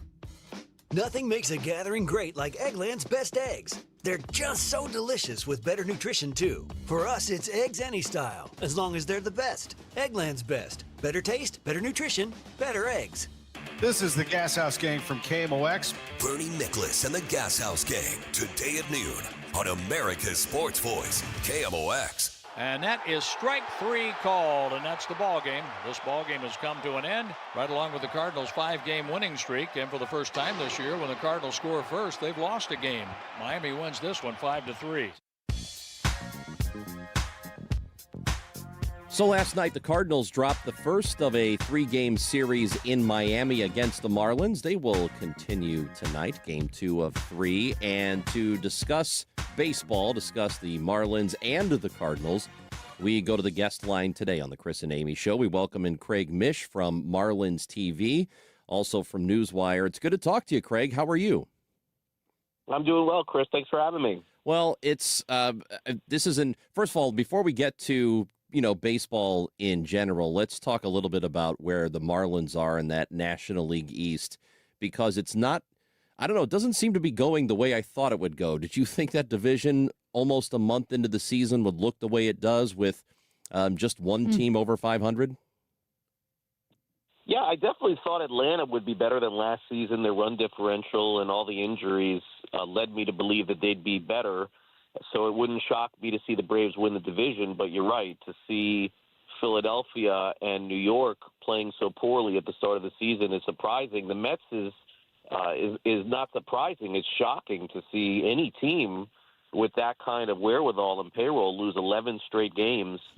So, yes, it's a little bit upside down at the moment, but I suppose it still is a long season, and the Mets will have time to climb out of it. Their schedule gets a little softer now here over the next couple of months.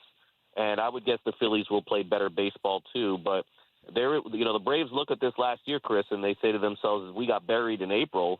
They started off the season so poorly. It feels like the Mets may have done that to themselves too. We talk about, teams or guys that get off to a hot start, like here in St. Louis. Jordan Walker was off to a really hot start, and then things kind of shake out and level out. Do you view that also with poor starts like the Mets, and how long into a season do you think it takes for teams that are playing below their level and teams that are playing above their level to kind of regress to the mean? Well, Amy, April could get you in trouble if you really believe everything that you see, and the same could be said for September to some degree. So I'm a traditionalist when I go sort of by mid-May or Memorial Day to kind of assess where a team is at.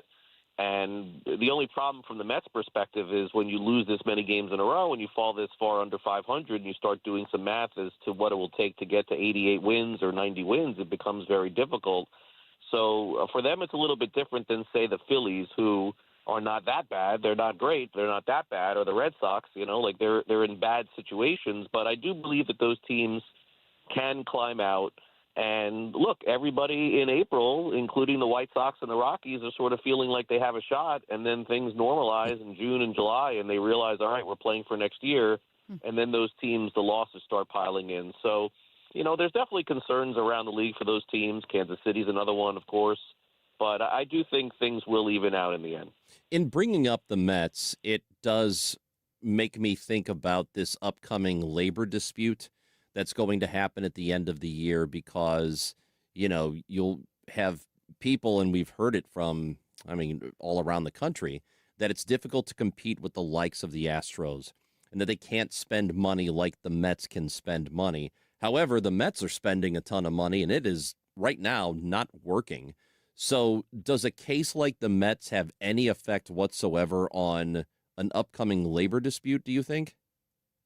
No, none whatsoever, Chris. I think that the system, unfortunately, is relatively broken. You have so many teams that if this continued would only get worse as far as the spending is concerned. And, look, every once in a while you'll have a team near the bottom that doesn't produce revenue to kind of jump in and maybe spend a little bit more.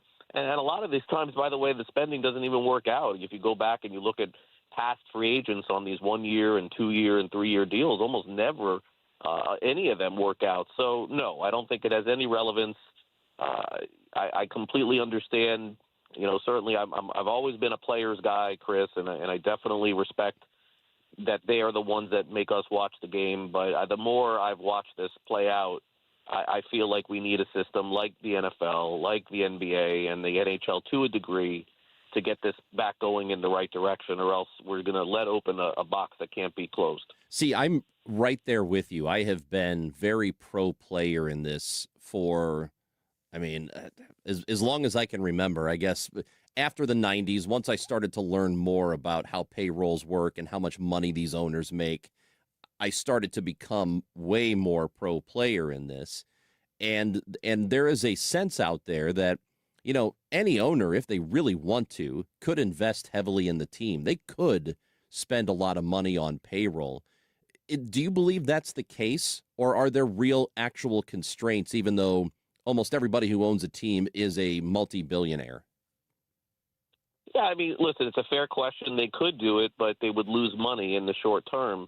I think that, my analogy that I use with this sort of stuff is just because in more layman's terms, if you own $1 million or $2 million house, it doesn't necessarily make you a millionaire because you got to live in the house. Now, at the time, maybe you end up selling that house and you pay for it, and then in that moment things look rosy, just like the Padres did.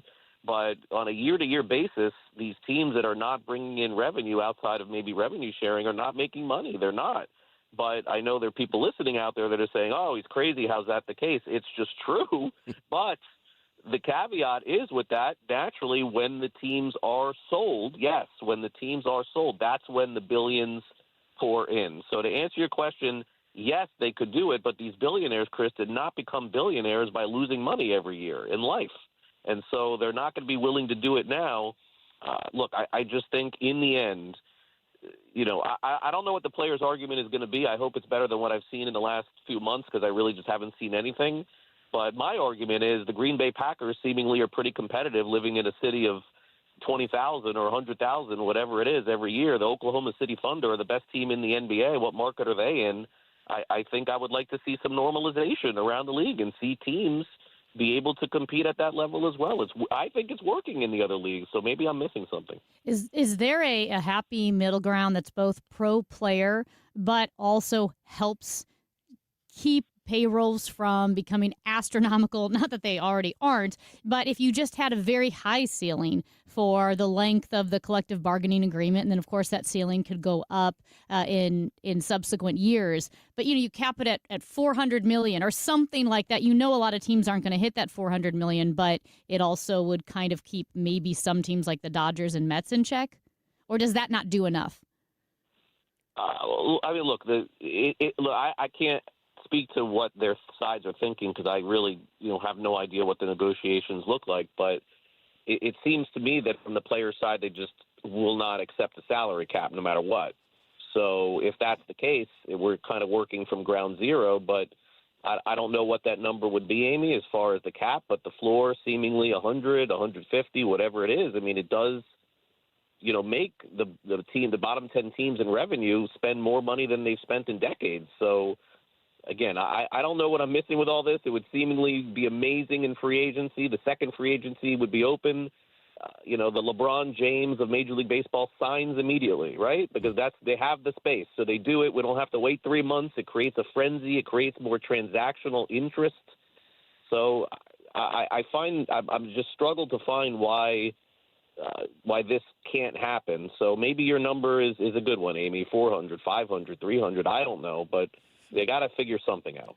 Craig Mish, Miami Marlins pre- and post-host on Marlins TV, also from on the show Newswire on Sports Grid. He is with us on KMOX. Let's talk about these two teams here and the Marlins, who missed out on the playoffs last year, this year currently in second place in the division. What kind of team is this, and what is the future of the Marlins moving forward?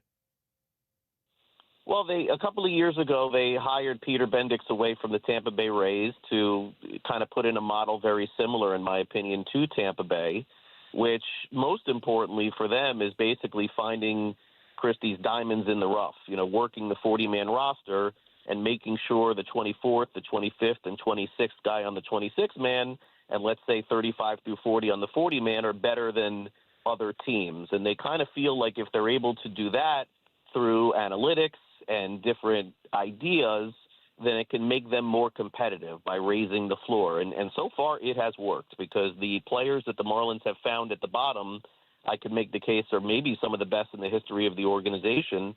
A guy like Otto Lopez, who was acquired for basically nothing, looks like a potential all-star this season. He looked like one last year too. And that's just an example, but there are many, many others that they've done a good job with that. So once that becomes churned, so to speak, in 2-3 years, however long it takes to make the roster better, the bottom half, then I would suspect that the Marlins will start attacking the upper half, which means obviously going out and signing free agents. So to this point, there's still a work in progress. Last year was a transitional season to where they won more games than people expected. I think that's probably similar to this year. We'll kind of see how things play out for them. And then the goal obviously would be to be way more competitive next year in 2027 and beyond. I know you pay close attention to what's happening around the game, and for a lot of people, I believe there's some surprise to the start the Cardinals have gotten out to. They lost last night, but, having just won 5 straight games, maybe not expected this early in the season. Is this, in your opinion, sustainable at all? Are you surprised by this? What do you think when you look at the Cardinals right now? Well, knowing the way that Chaim Bloom operates, I know it's going to be a hard conversation to have, but I do think that the Cardinals are now going to be headed in the right direction. And Mo was incredible, and I think that we'll look back 5-10 years from now when he gets his red jacket and say, we had it so good during that time with all the World Series and all the different things that he was able to accomplish. But Chaim Bloom is going to get this team where he needs to get it. But I do think that what I've seen thus far is a little bit lucky. I would say that. And look, if Riley O'Brien isn't going to give up a run all season and save 60 games, then yeah, the Cardinals probably win 85, 90 games. But these one-run wins and close games usually normalize themselves, and that's not to get down on the final 140 games of the season or so. I just think that in the end, I personally, I can't speak for Chaim Bloom and Ali Marmol, but I don't think that they expected to be as good as they are. So I do think this will normalize. Most projection systems had them with the wins in the low 70s, and maybe they're able to exceed that, similar to Miami did a year ago. And they definitely have built some prospect capital, several in the top 100. So that's a really good sign too. But I think it's going to be more of that. Probably more trades would be coming in July, similar to the Donovan trade, and then building for the future, because I do believe no one likes to use the word rebuild, Chris, but definitely a transitional year at best for the Cardinals. There's a little bit of a cool-off that's happened with Jordan Walker lately, but he was off to a fantastic start, and still the numbers look good. Does it look to you like there is something actually different with him this season, or is this just a tease for us? Well, look, there's always going to be a degree of swing and miss in his game, so I think that's going to be part of his game, and you're seeing him now in the last few games, from what I've seen, sort of back to expanding the strike zone a little bit.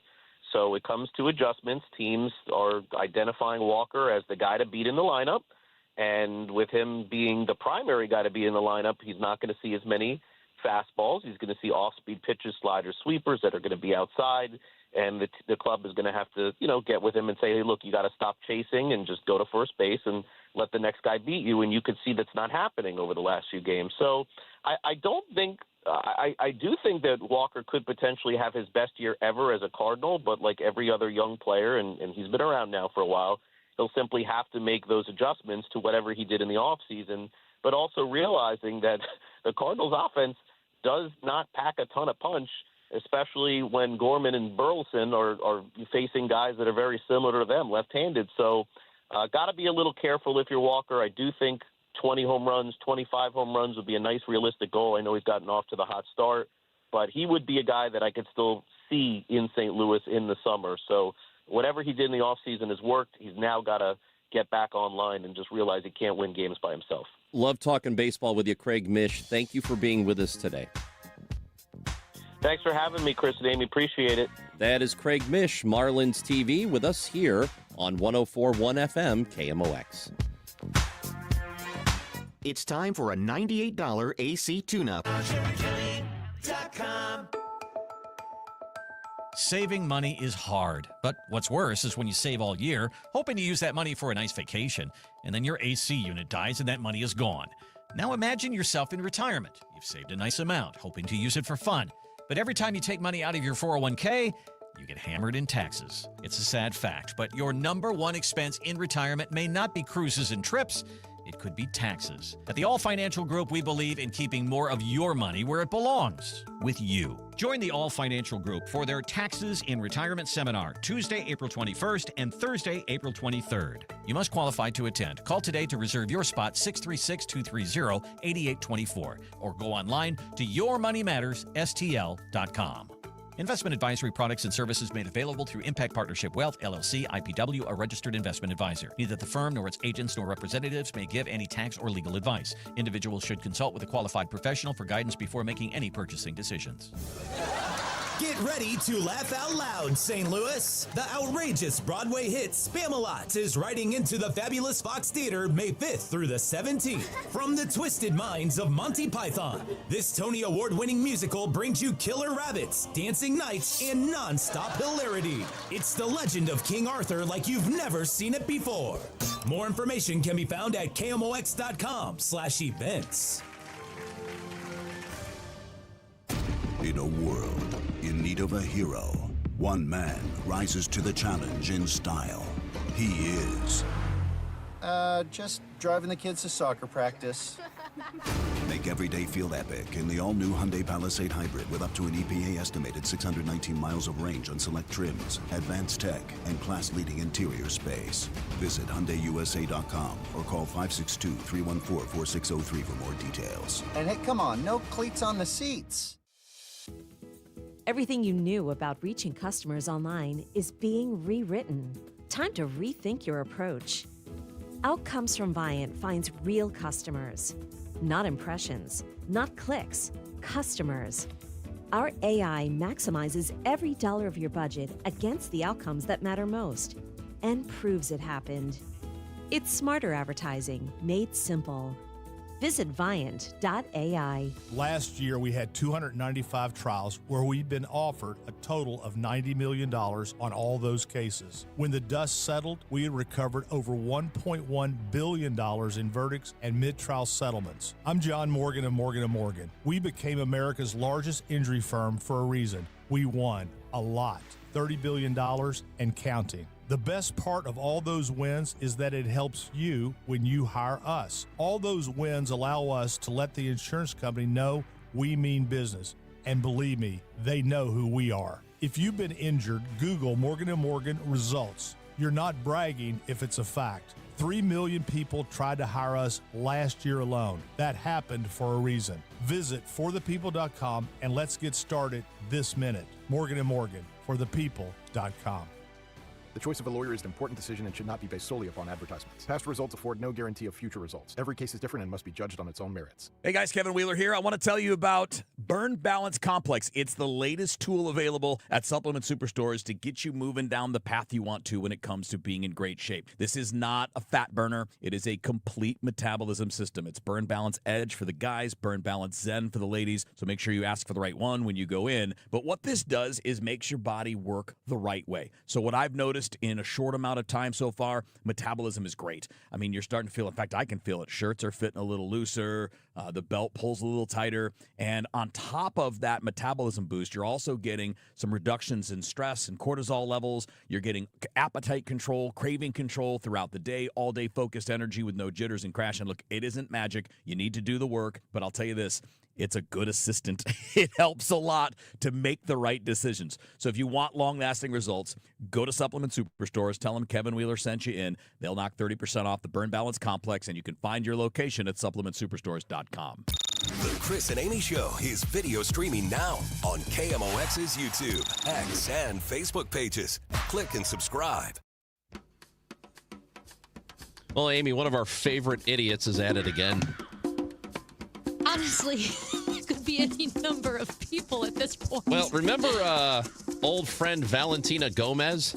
Oh, no. Who ran for office here in Missouri. Oh. She's trying to be the Secretary of State, and she got walloped because she's a lunatic, which I guess these days doesn't really prevent you from gaining office somehow. Did she move to Texas, though? She did move to Texas. She tried to run for Congress there and lost again because she's an idiot. So anyway, she tweeted a few days ago the following. Visa approved. See you on May 16th in England. And she addressed it to Keir Starmer and Shaban Mahmood and the UK Home Office. You're only good at protecting the Muslim rape gangs. Try to arrest me and see what happens. England belongs to the English, not the Mohammeds. This is Valentina Gomez. Okay? So that was a few days ago. The follow-up is from this reporter named Ben Block from Sky News, who says the Home Office has barred Valentina Gomez from the UK on the grounds that her presence would not be conducive to the public good. Well, that's probably true. Sky News understands her electronic travel authorization has been revoked. Well, I think that's probably true, that she generally tends not to contribute to the public good. Well, you would think then that most people, a normal person, would be done with that. Yeah, that's pretty humiliating. Well, unless you're an idiot, because here's Valentina Gomez following up. Plan A is for airplane, and since that's no longer an option, we're going to Plan B. And Plan B is for boats. So I'm going to do exactly what the rapist pedophile Muslims do. I'm going to hop on a boat, get free luxury accommodation, deliver my beautiful speech, and if they dare to arrest me, I guarantee you that the White House will get involved. Because I'm not just coming with Jesus Christ, I'm coming with current and former soldiers of the United States military. And if they really want to deny my entry, well, they're just gonna have to stop the boats. Don't forget, England belongs to the English. See you all on May 16th. This is okay. That's really grotesque. She has to be everything she just said. She has to be the stupidest person on earth. She has to be. I would like to know if I'm very curious to know who voted for this person, because people did vote for her. There were people who actually cast a vote for Valentina Gomez. And I'd love to know what the rationale was. And the only explanation I will accept is I didn't have any idea. I just said, all right, whatever. I like the name. Never heard of her before, so I voted for her. She's cute too. She is. She's either a psychopath or she's dumb. It could be both, but she has to be one of the stupidest people I've ever seen. In all of her posts, there is an enormous amount of hate and prejudice that she spews. And man, I just recoil from her speaking at all because like hearing her continually just hate entire groups of people, and she's very, very arrogant. And from somebody who is a minority in this country too, like she has to face stuff like that herself sometimes. So why would you have that out for another group? And also, I'd like to know, what does she think the difference is? Does she think, okay, I can't travel there by plane, I'm going to take a boat? You think that you don't have to have authorization on a boat? I know. What kind of boat do you think you're taking? A submarine? You think you're going to sneak in the middle of the night? She is not holding any public office right now. What did she mean that I don't think she's holding any brain cells either. No, but why did she say she's coming with the entire I have U.S. no military? idea. She's I don't just know. a person now who is banned from countries because of her stupid videos. She is almost. We can make fun of her because she doesn't matter. Because she's never going to hold elected office here, not in a meaningful way. I think she's too far gone. We have a lot of crazy people who are in office in our country right now. at the national level and local level. But I think this one might be too nuts. Do you think she's at the level of an intentional troll? But I think she's genuine. I think she is too. I think she believes all of this. Because I don't know what she's attempting to do. This woman ran for Secretary of State in Missouri. She's just, like you said, has got to be so dumb that she can exist in this delusion. Oh, I'm going to take a boat instead. Like, oh, with the are U.S. you? military, what is she talking about? What are you taking, a paddle boat? How are you getting there? What port are you entering? And you know you have to check in when you get there, right? And why is she so, like, why is she going after England now? Is it because she couldn't get elected here? Dude, it has to be. It's Chris and Amy on KMOX. Don't forget, Oliver Marmol joins the show at 12 o'clock. The Gas House Gang happens then on 104.1 FM. Just a reminder to have your air conditioner checked for the summer so you don't have a mishap and it goes down in the hottest day of the year. But it's always best to have it done. Call us, and we'll be more than happy to come out there and check it for you. And like always, if you're having your furnace checked by another company and you are told that this is the year you need to replace it, call me for a second opinion. The 0% interest is still available on most brands. Save your cash and keep your credit cards open and away from those high rates. Call me. You'll be glad you did. Bart Inman, one easy number in Missouri and Illinois. The easiest. It is 314-293-2600. Or on the website, bartinman.com. Now that's Bart with a B, Inman with an I.com. God bless. My name is Whitney Allen, and I'm a widow. My husband, Ryan, died. We never thought we'd ever have to use life insurance, but the unexpected happened. With Ethos, signing up was fast and 100% online. You can get a quote in seconds, apply in minutes, and get same-day coverage. No medical exams, and you can get up to $3 million worth of coverage. I'm grateful we were prepared. Get your free quote at ethos.com/radio. That's ethos.com/radio. Paid spokesperson. Time spent on application may vary. Online health questions required. Wesley Financial Group is not a law firm, and Chuck McDowell, definitely not an attorney. This is Chuck. Do you feel stupid for buying a timeshare? Don't. It's not your fault. You were most likely told you could rent it, and it was a great financial investment. And the deal was available today only. If this happened to you, contact your resort or Wesley Financial Group for help today. Call Wesley now for your free exit information kit. 800-939-1441. 800-939-1441. Carpal tunnel syndrome, heart failure that doesn't improve with common medicines. These are some signs and symptoms associated with ATTR-CM, or the cardiomyopathy of ATTR amyloidosis, a serious heart condition with symptoms that get worse over time. Amvuttra, vutrisiran, is a prescription medicine given by a healthcare provider that treats ATTR-CM in adults to reduce heart-related death, hospital stays, and urgent visits.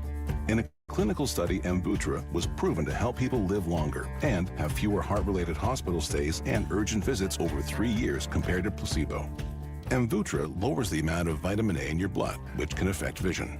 Other side effects include pain in the arms or legs, pain in the joints, and shortness of breath. These are not all the possible side effects of Amvuttra. For prescribing information, call 1-833-256-2748 or learn more at amvuttra.com. Ask your doctor about Amvuttra for ATTR-CM. News, talk, cards. KMOX AM St. Louis. KMOX FM Hazelwood. Always live on the free Odyssey app.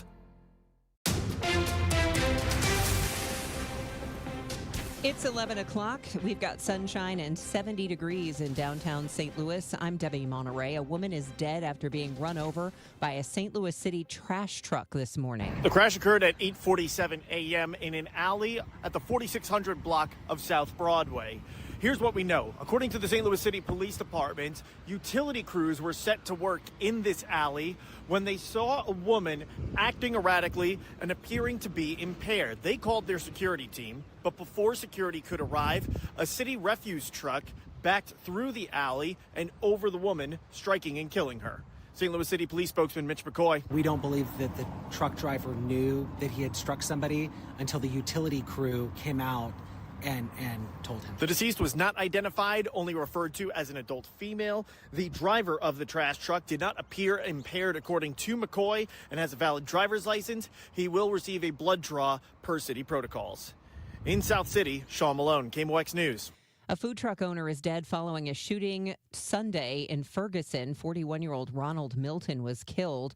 Police say someone in a vehicle opened fire into a crowd near his food truck, the Backyard Barbecue, which was parked in a lot off Newhall's Ferry Road. 2 women were also injured in that shooting. The Ferguson business community is offering a $10,000 reward for any information leading to an arrest.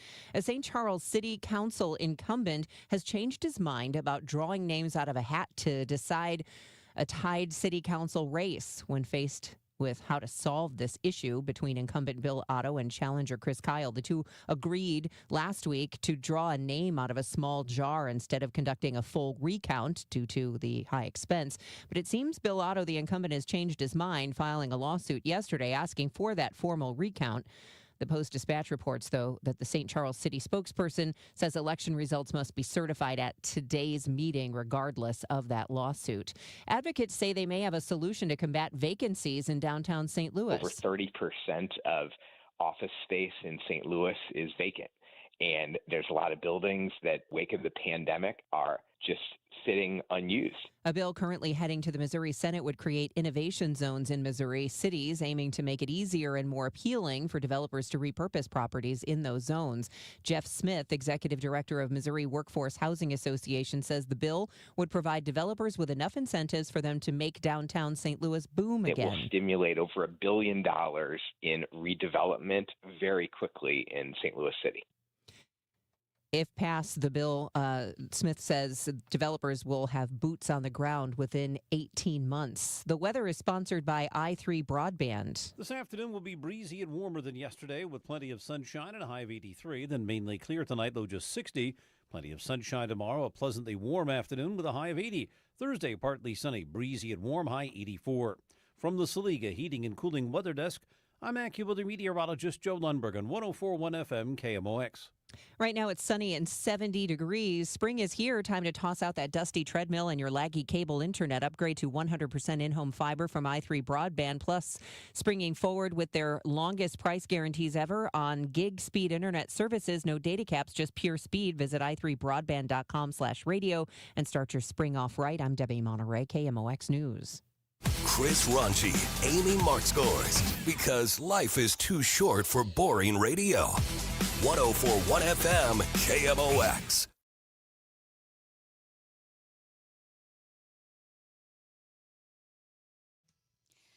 All right. We need the text line to come up big here. 314-436-7900. Well, if you put that like that to them, they're not going to do it. How should I ask You know them how to these help? people are. I know, but... You ask for help, they don't give you help. Then they give you help and you don't need help.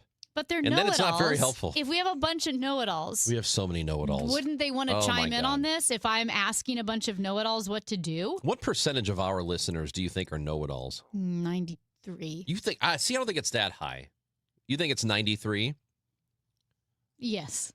I think it's more than 2/3. Well, actually. We got a lot of actually people that show up in our texts. All right. So here's what happened. I had to make a reservation for a Marriott. Oops. I wasn't going to say which hotel. Well, I was not going to say which hotel. actually, you didn't say the right hotel because it's pronounced Marriott. It is. I know that from the customer According to Mr. Marriott. It is because the customer service line says, "Thank you for calling Marriott Hotels." Anyway, so how did the Marriott screw up? Well, no, they didn't. So I don't want to brag, okay? But I am a Marriott Bonvoy member. Wow. I know. Listen, I know not I think all you have everybody. to do is type in your email address, don't you? It's not like you have to pass a test Let or me anything. have this, Ron. All right. Let me have this. I'm not braggadocious, but I am a Marriott Bonvoy member. And I made a reservation for a stay at a Marriott.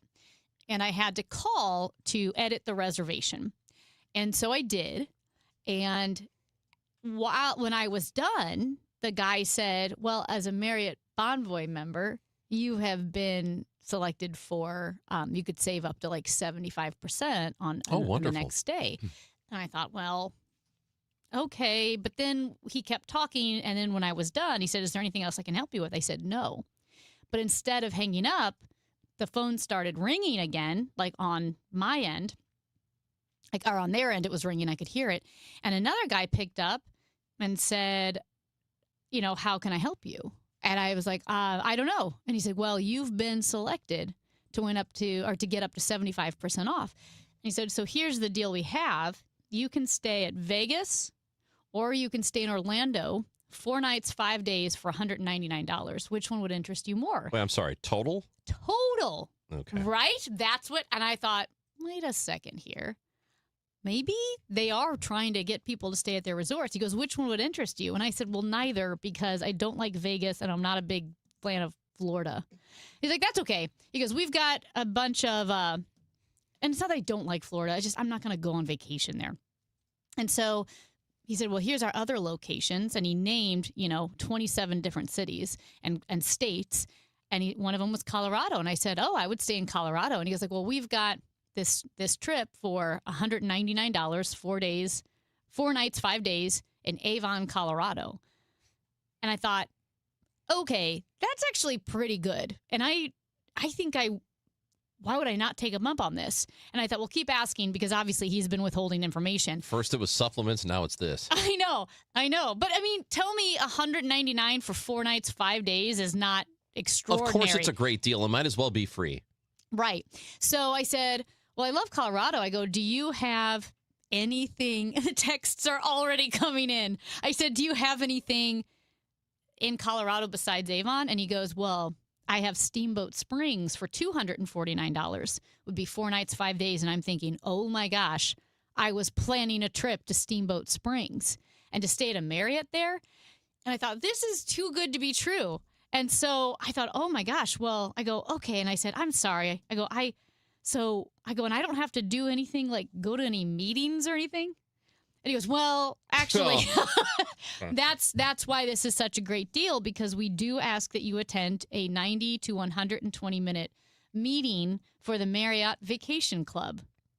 And I was like, yeah, I go, oh no, I don't want to do that. Because all I know is that I've heard horror stories about these trips that include meetings and how it is not, oh, I will sign up and then not go to the meeting. I mean, they check you in. They won't let you leave. They harass you. They won't let you leave. They won't let you leave. Or I think they just charge you full price. Like it is, you are trapped. I've just heard horror stories. And I said, no. And then he goes, well, what if I brought it down to $185? I'm like, no. And he said, well, what if I give you that plus 20% off your next trip? I said, thank you so much, but no, I appreciate it. And I finally got off the phone with him, but it was difficult. And I thought, is this like, I didn't even know they did timeshares anymore. This has to be a timeshare, right? Like it's got to be a scam. And I Googled Marriott Vacation Club, and it is a timeshare. And we have a texter, 573 says Marriott Vacation Club, stay away. Basically, it's a timeshare. So could you have gone to this thing and not signed up? Sat through the 2-hour meeting and said, okay, thank you. Now I'm leaving. Yes. And then everything's fine. Yes. And I thought about it because we're trying to save money these days. And that is such a good price, plus 20% off a future vacation. I thought, how bad can a 2-hour meeting be? But I was just horrified. I should say I've only heard horror stories about these meetings. So I want to know from someone, have you ever done one of these trips where you have to go into this meeting and you had no intention, right, of signing up for the timeshare? I know I would never sign up for a timeshare. I mean, my goodness, we hear Lance Drury Is it Lance Drury with the timeshares? No, it's somebody else. Somebody else. No. Gosh, what's his name? You're in a timeshare. Yeah. They all sound like this. They have 2 wives and they're on medicine and they're in a timeshare and they're getting a divorce. And they are wonderful partners of KMOX. They are. They Yes. are. And we love them. And that's why I knew not to sign up for the timeshare. But at any rate, have any of you done what Ron just said? go to the 2-hour meeting and have a great vacation. Do you feel stupid? Yes. Yes. Chuck McDowell. Chuck McDowell. And I tell you this, if all I had to do was sit through a meeting for 2 hours, depending on the time of day. I think it's prime time. I bet it's probably like 12 at the worst. to 2 You or gotta 2 be to here for- 4. Yeah. All right. I could probably sit through that. But I feel like I'd there sit through it. is- Just, all right. Are you done? Okay, I'll see you. Okay. I don't have to buy anything, right? You're not committed to buy anything. Here's a texter, friend of the show. I accepted a trip like this before, and the hotel was actually a dump, not what they promoted it as, and they made me sit through a timeshare presentation, and it was the worst. You avoided disaster, Amy. They pressure the blank out of you. It is not as easy as just keep saying no. Eventually, I had to yell at the people and say, I'm so poor, even if I wanted to. I don't have enough money to join the club. It isn't as easy as sitting through a meeting. See, that's what I've heard. Thank you, friend of the show. That's great. I would love the idea of being in the meeting and then just being like, I'm sorry, I can't do this. I can't afford it. And they go, well, actually, you can afford it. I go, yes, actually, I can. Yeah. I am absolutely not going to give you anything. A I'm three- giving you nothing. A 314. Is there anything else? I love this 314. It's not a scam if you have a backbone, Amy. You just sit there and listen and then say no thanks. Yeah, I don't know how hard that would be. One time, Are you just incapable of saying no? no, I can say no. It's just fatiguing. Like I got off the phone with this guy, which was not easy, and I did turn to the budget thing. I said, Yeah. listen. But I will say, one time I was getting harassed by Yeah. a gym, by a very expensive local gym, and they kept calling, and I said, listen, I go, I'm unemployed. Yeah. I live in my basement with my parents. Unless you can give me this gym membership for $7 a month, I can't join. And the guy said no, and they never called me back. So if you tell them that you're unemployed and living in your parents' basement, people stop calling you. Oh, that's a great idea. It's not true. Tom is with us on KMOX. Good morning, Tom. How you doing? Good. Good. So I got a call, and they wanted to give me a vacation for like $199, I think, for 3 nights, and I converted it into 4 nights, and they sweetened the deal, and I wound up 4 nights in New Orleans in a very, very nice hotel for a total of $100. So what'd you have to do for it? What'd you do? You had to go to a 2-hour meeting with Yeah. your wife. Yeah. They both have to be there, and Oh. we sat through the meeting. We pleasantly discussed it with them, and at the end, we mulled it, and I said, I vote no, and my wife said, I vote no also, and so then that was it. Oh, you know what? See? That's really Could have done it. That's really interesting, you, and that Tom. also explains why right before he gave me the offer, he said, "Are you married? Are you single? Or do you live with a significant other?" And I thought that was kind of personal. Well, maybe he was just, seeing what's up. No, I think he wants to know who he had to trap. Joe is with us on KMOX. Good morning, Joe. Yeah, first off, I'm a big fan of Marriott and the Marriott Envoy Club. I think it's one of the best in the industry. But I did the Vacation Club offer with my wife. That was contingent upon your wife attending the meeting. She will never do it again. I actually enjoyed it because it was sales 101 to a T. These guys were classic salespeople. And, let me hand you the pen for signature. I mean, they did it to a T, but to the previous gentleman, we were very polite, and we declined at the very end after sitting through it for 90 minutes. And I enjoyed the property the rest of the weekend with a discounted rate of $199 for 4 nights. Well, It was that's awesome. That's incredible. what I'm talking about. Stick to See- your guns, man. And then I will say, I'm glad he brought this up because that's why I wasn't going to name the hotel because I actually love Marriott and all of their branches. And they do the Sheraton and the Fairfield Inn, I think. Anyway, they've got a bunch Can't of them. keep track. And that's why, again, I don't want to brag, but I am a member of a Marriott Bonvoy member. And I know I'm lucky. Yeah. And I love Marriott. And I will say everyone on the phone was very nice. A texter said, "You sounded like you were on the phone with that guy for 90 minutes, LOL." It felt like it. At the end, were you like, is this the meeting? Does this how, count? Like when you're in jail before your trial and you get sentenced to 4 years time served? Yeah. Does this count? Does this phone call count as time served? Should have counted.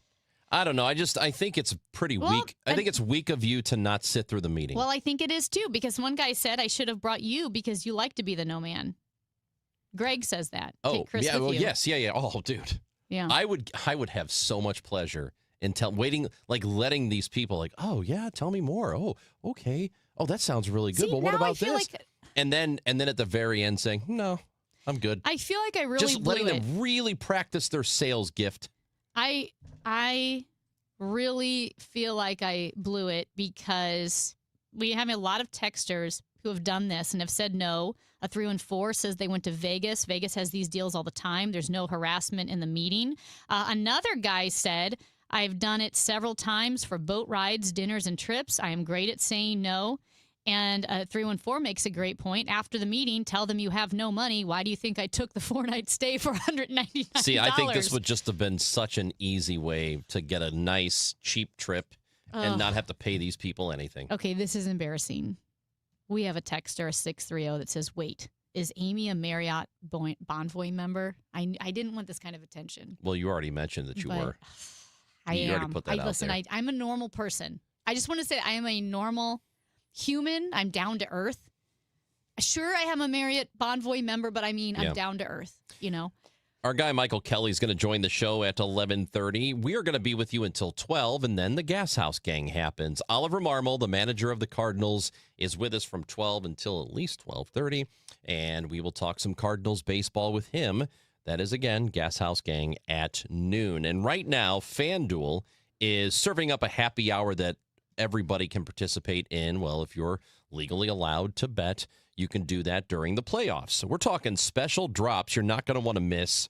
There are profit boosts that you can go with, bonus bets. They're all great, and plenty more will happen. The best part, it's happening every single day during the playoffs. So whether you're betting the early game and maybe you've got a read on something that you like early, or you're just waiting for prime time and you're going to gear up for that, make sure you open up the FanDuel app and see what's waiting for you today. Go to FanDuel.com/Missouri to get started. The app is super intuitive and it's easy to use. It puts all the information you need right there for you. FanDuel.com/Missouri. FanDuel is an official partner of the NBA. Must be 21 or over and present in Missouri. Opt-in required. Rewards are non-withdrawable. Restrictions apply, including bonus and token expiration, leg requirements, and max wager amount. Gambling problem? Call 1-800-GAMBLER. In a world in need of a hero, one man rises to the challenge in style. He is... just driving the kids to soccer practice. Make every day feel epic in the all-new Hyundai Palisade Hybrid with up to an EPA-estimated 619 miles of range on select trims, advanced tech, and class-leading interior space. Visit HyundaiUSA.com or call 562-314-4603 for more details. And hey, come on, no cleats on the seats. At EasyCater, we believe every workday gets better with great food. Like that morning status meeting, always better with bagels. And don't forget the coffee. Ops team working late? How about some power bowls to keep them going strong? Sandy's celebrating 10 years at the company. This calls for cupcakes. With EasyCater, you get a huge variety of favorite restaurants with tools to help meet dietary needs and stay on budget, all on one platform. So make every workday better with EasyCater. Start an order at easycater.com. Don't miss the Route 66 Centennial Festival at the Missouri History Museum, April 30th through May 3rd. Bring back memories of the Mother Road's stunning natural scenery and roadside attractions, and explore its complex history and impacts on communities across the region. Featuring a concert by Sweetie and the Toothaches, a classic car show, neon display, food trucks, lectures, kids crafts, and more. All activities are free. Schedule at mohistory.org/festival. My house has a new glow. I love my windows. Universal Windows Direct. Hey, It's Dave Glover right now. Buy 2 windows and get 2 free and 24 months with no payments or interest plus $500 off. Call 314-334-2522. Like me, you'll be saying, I love my windows. I love my windows. They've got that brand new home effect.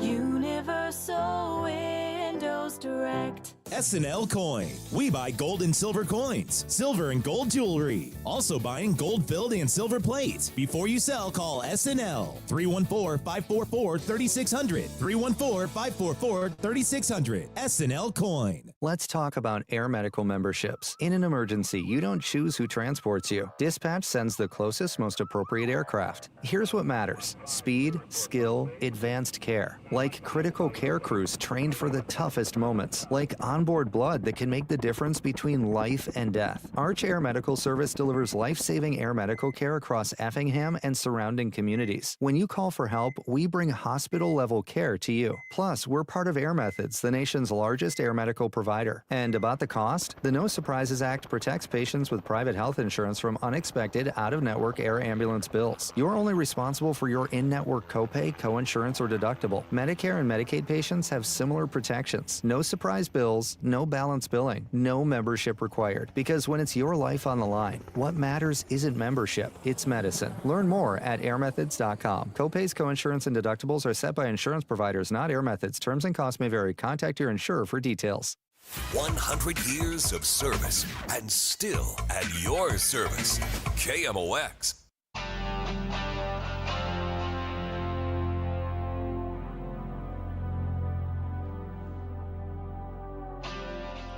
Well, we were having a conversation about an opportunity I had to stay in Steamboat Springs for $199 total, 4 nights, 5 days. It was the Marriott Vacation Club. And we are really, the audience is split down the middle on this, on some people saying, Amy, grow a backbone, say no, because it's, a timeshare, just say no. But, the savings, as one texter pointed out, after the meeting, just say, I have no money. Why do you think I took the $199 deal? But there was 314 said that he went to the Dominican Republic and the presentation property tour was 60 to 90 minutes and then a sales pitch that was over an hour and a half long in a crowded room, and there was no bus back to the resort. He said it was a hard sales pitch, multiple people offering better deals, pictures of their kids who were poor, like they're in poverty, the whole 9 yards. And I can't quite finish the rest of this, and I didn't even get something in the DR. My free bottle of tequila. My free bottle of tequila. Yeah. There it is. Yeah. So wait, they so hold on. Am I reading this right? I think this is not the Marriott. They were lured to some presentation. Yeah. They said no, and they're like, well, find your own way back now. That's what happened? Yes. Okay, that's different. Now, if the meeting is in the hotel, you just have to go downstairs for it. Why the hell not? But there wasn't that texter, friend of the show, said the presentation was in a nice hotel, but then they had to stay somewhere else. That's a bait and switch. Oh, that's a bait and switch. So don't do that, Marriott. Don't try to sell people timeshares. What are we doing? Do we have a caller? It's 2026. What are we doing with timeshares? I know. Who's the Chuck McDowell? He said don't do it. Yeah, so what it is 2026. Who buys timeshares now? Do people still do that? Well, some people do. Do you feel stupid? Do you feel stupid? Yeah. Michael Kelly walked in. Yeah. Because he's joining us in the next segment. But you've stayed at a lot of hotels. Have you ever done the meeting? No, because I don't have the ability to say no to too much stuff. Moderation and other things as well. But I don't have the ability to shoot them down. So I've always said no. I would find it extremely entertaining to go. I'd even be his partner. We could pretend like we were a couple. Yep. To sit with Ranj and watch him go through one of these presentations, because he would. I mean, he'd just be like, no, how many times do I have to tell you people I'm not doing this? Would you lose it? No. Would you do it?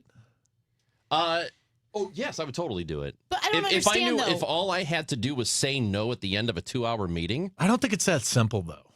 Yeah. Well, they're going to hard sell me. I'd be Yeah. like, oh, yeah, that sounds great. No. The answer is still no. What else do you have? Oh, yes, also no.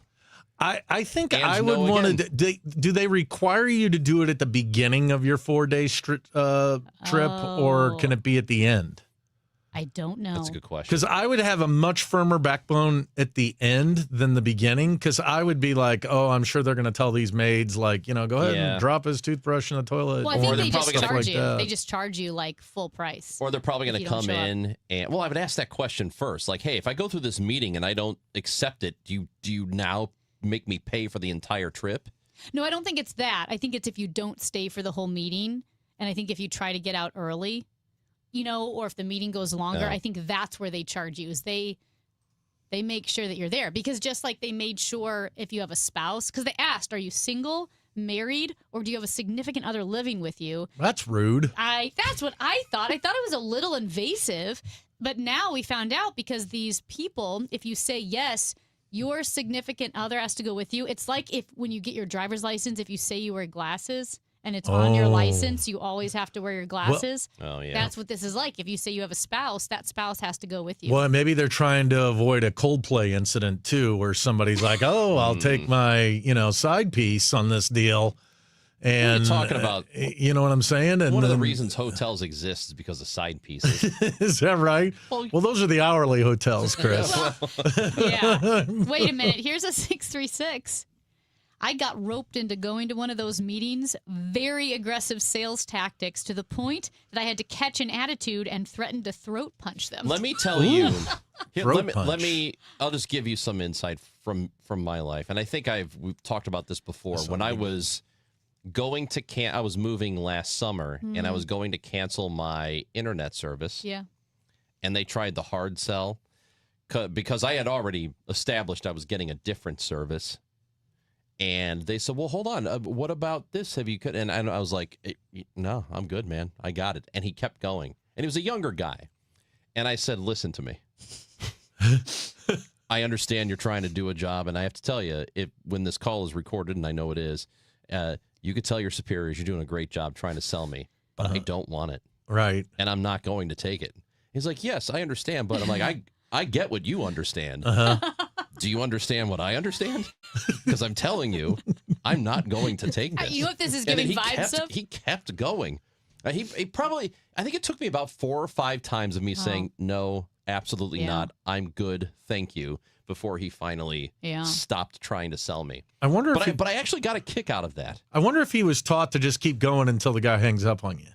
Maybe. Maybe. Like, did the internet service? See, it aggravates me when you call internet providers or phone providers and you beat them up, and then by the end of it, they're like, "Okay, we're gonna knock 50% off your bill," and it's like, so for the last 2 years, you've been overcharging me by 50%, and then I get even more aggravated with the company that's trying to keep It's like the same thing with newspaper subscriptions. I have on my calendar, cancel Washington Post, cancel New York Times, cancel Wall Street Journal, because you cancel or you threaten to cancel and it goes back to $1 a week. Otherwise, it's $47 a month, which is insane. I But love it's when a it's- game. You have to play the game. You do. Or sometimes when it's like $1 for the entire year, I'm like, yes, I'll take that. Yeah. That's great. Yeah, it was. Do you guys remember the CD clubs when we were younger? When you sign up now for Columbia CD Club, and you'll get. I know you're old enough for this, Ronj. 20 CDs for $1, and all you have to do is buy 6 more CDs. Columbia House. Yeah. Is it called Columbia House? Right, and that was a great deal until you had to buy the other 6 CDs, which were like $20 or something. Okay. Yeah, we've got a voice message from Gunner on how to get out of these timeshare meetings.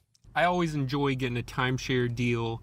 The best way to get out of the meetings is to name random small towns that you always stay at, and they look at their list. There's nowhere place anywhere near it, and then all of a sudden they realize they ain't gonna get nothing out of you, and then you're out of there in no time. You just gotta stick with that plan. Okay, well, that's. What properties do you have in Pontoon Beach? Or maybe, isn't it PP Creek? PP Creek. Oh, yeah, there's Poo-Poo Poo-Poo. Island? Yeah, it's like. Anything in Herculaneum? Do you have anything in Poo-Poo Island, perhaps? Or PP Creek? It's PP Island. PP Island is in Newfoundland. Yeah. and there's a poo-poo something. Yeah. Is it Poo Poo Creek or Island? Oh gosh, that's a great poop. Or is it, I think it's like Poo Poo Point. It is. It's Poo Poo Point. Do you know what appetizers are called? Poo Poo Point is in Washington State, and Pee Pee Island is in Newfoundland. Poo Poo Platter. Ugh. Do you know? Yes, the appetizers in Hawaii are called poo poos. As a little kid, I loved asking my parents if we could get the Poo Poo Platter. Ugh. Anyway. Nasty. Well, thanks, Michael, for joining us. I'll see you guys later. No, you stick around. We're not done with you. All right, I'm in. Michael Kelly is with us on the Chris and Amy Show. Ollie Marmol joins the show at noon today on KMOX on the Gas House Gang, which is happening soon. All Access with Ollie Marmol on the Gas House Gang. You're constantly trying to figure out how to get meaningful information through to the player in a way where they can put it into action. If they can shoot holes in your game or in your information or your delivery, you're done. If you come into those and you're 80% prepared and they can shoot holes in your messaging or in your points that you're trying to make, you lose credibility real quick, and you're not gaining that back anytime soon. Ollie Marmol, Tuesdays at noon on KMOX. Siteman Cancer Center Spotlight, and we are discussing esophageal cancer with Dr. Raymond Jin. Curative, that's a complex decision that involves what we call multidisciplinary care. So that involves a surgeon, a medical oncologist, radiation oncologist. So you need the expertise, and that's something that we have here at Siteman, especially geared for these esophageal cancer patients. Siteman Cancer Center, national leaders in cancer. Visit siteman.washu.edu. Hey, Mom, now that I have an after-school job, I think I want to buy a drum kit. Okay, Rockstar. Let's look at your account. When kids start making money, Chase has easy-to-use tools and expert bankers to help them learn how to manage it. And next month, I'll buy the bass drum and the cymbals. Oh, and maybe some noise-canceling headphones for you. Aw, you've thought of everything. Help kids save, budget, and build financial independence, all with Chase. That's good for kids and good for parents. Visit your local Chase branch and get started. Account subject to approval. JP Morgan Chase Bank, N.A. member FDIC. Hey, John, why so glum? I just got let go. The company's downsizing. This is the third time in the last 2 years. I'm done with this. Have you thought about My Computer Career? I've heard they can train you for a career in IT in just a few months, including cybersecurity and the basics of AI. And you don't need prior training or experience. Now that's a recession-resistant career. Wow, thanks. I'll check them out. Go to mycomputercareer.edu and take the free career evaluation. Mycomputercareer.edu, an Elite CompTIA certification partner. Financial aid is available to those who qualify, including VA benefits. Now, KMOX weather from the Saliga Heating and Cooling Weather Desk. The perfect weather continues. 73 degrees, mostly sunny and warm today, a high of 82. Tonight, mainly clear. Remember, the meteor shower is tonight. You should be able to see it, a low of 58. Weather sponsored by Financial and Tax Strategies. If your retirement plan is mostly what if and a little fingers crossed, you deserve better answers than that. Check out Wealth and Wisdom Saturdays at 7 a.m. here on KMOX. I'm Gary Goldberg. Call 800-966-1690. If you suffer from burning, tingling, or numb feet, pay special attention as we discuss neuropathy with Dr. Patton, D.C. Doctor, what is neuropathy? Peripheral neuropathy is nerve damage to the feet and legs. What are the symptoms? The symptoms are numbness, burning, tingling, pain, and loss of balance. Is neuropathy treatable? It's absolutely treatable, and we have amazing results. If you have burning, tingling, numbness, coldness in your feet or hands or balance issues, call us at Comprehensive Integrated Health today for a nerve damage screening. The screening will tell if you're at risk for serious complications and if you're a candidate for our cutting-edge treatment program. Don't wait until your symptoms are so severe nothing can be done. End-stage neuropathy leaves people confined to walkers, wheelchairs, and even amputations. The first 10 callers will receive a free nerve damage screening. Call 636-355-8662. 636-355-8662 for your free nerve damage screening. 636-355-8662. Last year, I had back pain radiating down my right leg. The pain was so bad I was willing to cut my leg off to stop the pain. I could barely walk and had to stoop over when I did just to take pressure off the spine. I'm John Morgan of Morgan & Morgan. In my professional career, I've represented thousands of people who've had herniated discs and issues with their neck and back, but never fully appreciated what they were going through until it was my turn. It's like trying to describe colors to a blind person who's never had sight. All I can tell you is it hurt like hell, but worse. My daily walk was gone, and that bothered me a great deal. Then I thought of all of you and how much more devastating this type of injury could be for you. My life stopped. I now feel your pain. Just know at Morgan & Morgan, we got your back. I understand. Morgan means more. The choice of a lawyer is an important decision and should not be based solely upon advertisements. Past results afford no guarantee of future results. Every case is different and must be judged on its own merits. Today, the Cards, the Marlins. Ameren Total Access 445. First pitch 540. Cardinals Radio. 104.1 FM KMOX.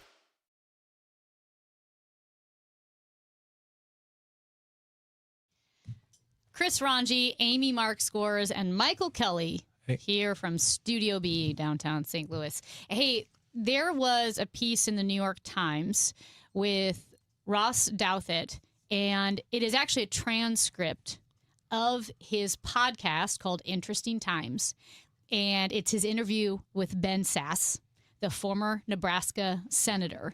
And just to kind of set it up, Ross Douthat asks, how would you live if you knew you were going to die? When Ben Sasse announced last December that he had been diagnosed with stage 4 pancreatic cancer, he called it a death sentence. But he noted that he had had one before the cancer, too. We all do. Sasse served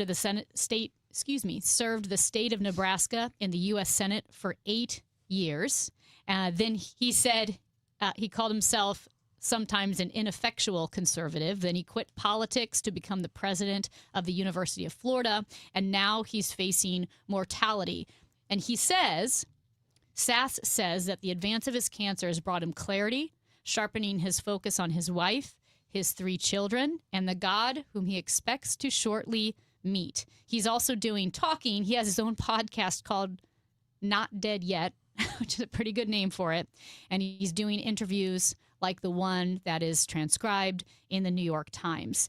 And I don't know if you guys got a chance to read it, but I will say there's a video, of course, of the podcast, and Ben Sasse it's rather alarming to see his face because of he's doing a trial medicine for the cancer, and what's happening is he can't grow skin. His skin's not renewing, and so it does look like he's bleeding from all over his face, his cheeks, his nose. It's bleeding. Not all of it is scabbed over, and he said it's very, very painful. And what's interesting, because Ross asked Ben Sasse about his diagnosis, and he said he was doing sprint triathlons, and he was training for some short triathlons, but he started getting back pain. And he thought, I'm wearing this 45-pound weighted vest that are so in right now. And he thought, maybe that's stupid. Maybe I'm training and being stupid. And then he had abdominal pain in October along with the back pain. And he thought, man, I must have pulled a muscle. But he had no pain like that until, the fall, really, and until October. And finally by November, he said, okay, something's not right. So they did some tests for like celiac disease or lactose intolerance, and nothing came back. And finally, they did full body scans on December 13th and 14th. And they called Ben Sasse back 45 minutes later. Now, remember, they're thinking, well, we can do a colonoscopy. Maybe you're lactose intolerant. But the person who called them mentioned the oncology department, which he said was never good. And he could tell the person was kind of hemming and hawing a bit. So Ben Sasse said, give me the hard fact. And the guy said, are you sure? And he said, yes. He goes, okay, well, I'm driving too, so I'm going to pull over to the side of the road. He said, here's the hard fact. Ben Sasse's torso is chock full of tumors. And he goes, you have stage 4 pancreatic cancer, already metastasized. It is not operable. You are way past post-surgical. And over the next couple of days, it was revealed that not only did he have that, but because it had metastasized, he had lymphoma, vascular, lung cancer, liver cancer, and pancreatic cancer. And so he said, we knew right away I had a few months to live. Wow. I mean, and that's how it all hit him that quickly. Yep. And I don't know, Ben Sasse to me was, I kind of identified with him because one of the reasons he left the United States Senate, he wasn't thrilled with the direction the Republican Party was going. He had written a book. He'd been rumored to be a guy that could potentially run for president of the United States. He was a principled conservative, and it was at a time where we started to see the rise of the populism inside the Republican Party. And I always identified with him, not because of his politics, because I felt like I was in the same place with the rise of populism and progressivism inside the Democratic Party. I read that same article, Amy, and he has some really incredible insights into life about how technology is really driving and messing with our brains, and that this unbelievable set of circumstances really allowed him to focus on his life, his family, his spirituality. I don't know. I have great props for him in the way that he's doing it. I'm surprised he's continuing to do the experimental surgeries because that's not the technique I would take. The medicines, yeah, because he said too, when you are looking at the different chemos, they are going to affect you. It's going to affect your energy, undercarriage, area, nausea, pain, and as soon as you say which one is worse, you take medicine for it, and that medicine affects the other three. So he said the liver and pancreas are at the rib cage in front, and they're pushing out the back into his spine. He said he was on 55 milligrams of morphine as soon as he was diagnosed. He said, "You're high as a kite." He said that drove down his pain a lot, and he's trying to cut back on the morphine to have a little bit of energy and then take some medicine to help with his nausea. He's only on 30 milligrams of morphine a day. He said his pain is 80% reduced from when he started. He said there are strong waves of desire to puke. And he said, when my face isn't bleeding, I'm actually pretty good with the puke because you can throw up and you're through with it. But he said his face and skin, Ross Douthat had asked him, how does it feel? And he said nuclear. He said like burning. He's like, yeah, like just burning, bubbling all the time. I'm not doing it. If they give me 4 months left, I'm not doing it this way. God bless him for the fact that he's doing it. I'm maxing out the American Express card. I'm going to do all the ridiculousness I've never gotten to do. But I admire the man, and to hear him in these interviews, and it's extremely compelling. I watched the podcast that came along with it, and it's hard to see him. It's hard to watch, yeah. He's got a ball cap that he pulls down like, Leonardo DiCaprio in a restaurant trying to hide from the paparazzi, and the couple of glances you get just gives you nauseousness. And then so you have this person with that's made all this impact in life, has done all this cool stuff, and it all boils down to where he's at now. There was Ross Douthat asked him a question about lessons that he's learned. And, of course, Ben Sasse is very open about his faith, being a Bible-believing Christian, but this was what he said. Is there advice that you would give to someone who is, the Ben Sasse father of three at age 40 or age 35 when the kids are young and everything's stressful and chaotic in light of where you are now? Happy to go fire hose on this one. Number one, honor the Sabbath and keep it holy. Man, I wish I'd treated the Lord's Day differently over the course of my life. We've been at Sunday worship every morning forever, but man, am I tempted by 12:45 or 1:30 in the afternoon to get back to work or to an addictive level work about the NFL. Dinner time is precious. Man, lock up your devices and keep them away from the table and prioritize that time. There is a limit to how many trips a month are really worth it. I lived a road warrior life for a long time, and I kind of had a rule of thumb that 7 nights a month in a hotel was the ceiling. But boy, there's a difference between 7 and 9, and there's a difference between 7 and 5. And I took way, way, way, way too many trips. That might be convicting for the man interviewing you, but go on. Family compounds, have more cousins and figure out how to live thick with them. There's so many times when we optimize around things that are not nearly as important as more family thickness. Boy, I wish we lived down the block from my folks. So, you can hear the passion in his voice. I know the probably different notes of that hits each of us differently, but the family is important to me. And I know you are Yep. You are very deliberate with your family. Yeah, and that's I know that lifestyle that he's lived. I watched Congressman Gephardt do it, where they're on the road nonstop and they're driven by that. And you don't realize till it's pointed out that how special that time is that you have with your family. Also interesting the Sunday nights. Sunday's my favorite day of the week. Because there's nothing really to do. I mean, you're gonna go, you practice your faith, your whatever, your relaxation. But I don't know. I find myself. He spends a lot of time talking. I don't know if we have any clips of it, but on how technology is really being divisive, not only in politics but in humanity. And he talks about forcing his kids to put the screens down and to look at each other and to talk. And those are some special moments that come thereof. It's really hard to do that in the moment. I almost feel like most people have to be delivered some pretty bad news for it to really click for them. And, maybe that's true for me, too. I think that we take a lot for granted. Absolutely. I mean, it's easy to say, yeah, I should do this and I should do that, but you don't.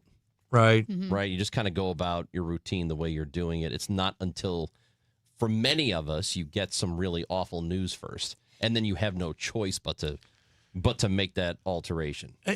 And you and I, we've lived through the loss of our fathers, and I don't know about you, but my experience in that moment was the things that maybe we had fought about or that we had dealt with in life that we thought were so vastly important at that time. Maybe it was it really doesn't matter. It really just comes down to, we weren't reflecting on the work that had been accomplished or the things that they had done in life. It was more about the things we had done as a family together, or I don't know if that was your experience, but anyway. Yeah, I think when you're faced with it, then you start to have some realizations. But it's good to try and remind yourself of the things he's talking about, so that you hopefully at least take a little bit of it. Because I doubt that the vast majority of people, or even a good percentage of people, listen to that and go, you know what, from now on, I'm going to start doing this, this, and this, and I am going to create time. They probably hear that and say, yep, that sounds like a good idea. And then they just kind of go back to the routine. It's hard. You have to remind yourself every day. I think it's just human nature to have immediacy, to forget what we're grateful for, to take things for granted. I know this is totally different, but I love running, walking, being outside. And I'll tell you what, if you ever don't feel like exercising, right, or you don't feel like going for a run or a walk, the moment you get injured and you can't, like when I sprained my ankle, I would have given anything to just go for a walk. You take health for granted. That's right. You take time with your kids for granted. And someone said, the inconveniences of life. That is life. Life is just, it's not interrupting life. That is life. Well, Michael. Yeah, we brought it down before we go into Ollie Marmol, huh? Maybe you have something funny to say later in a few minutes. I don't know. I really enjoyed my time with you. I don't know how I got pulled into this sad conversation other than, hey, love the people that are around you. Family is what matters, and the people that you spend time with. Friday night I'm sorry you weren't there, Chris, but the KMOX family got together, and it was kind of cool to get to see. Oh, it was fun. Some of the people that you don't normally get to see, and that's not normally something I'm usually not invited to most KMOX events. I wasn't invited either. Yeah, because of I heard email. About it last minute. Are you on the email list? They usually tell you that stuff's going. We tried to keep this from him. Yeah, I don't blame you. But to get together with people and those are the moments you remember. It's not all this other stuff. I mean, that guy did it all, right? United States Senator, president of a college, could have been president of the United States. Now he's bleeding from his eyes, and he's got just a couple months left to live. Kind of puts into perspective what's real. Thanks for coming in, Michael. Adios. You're the best.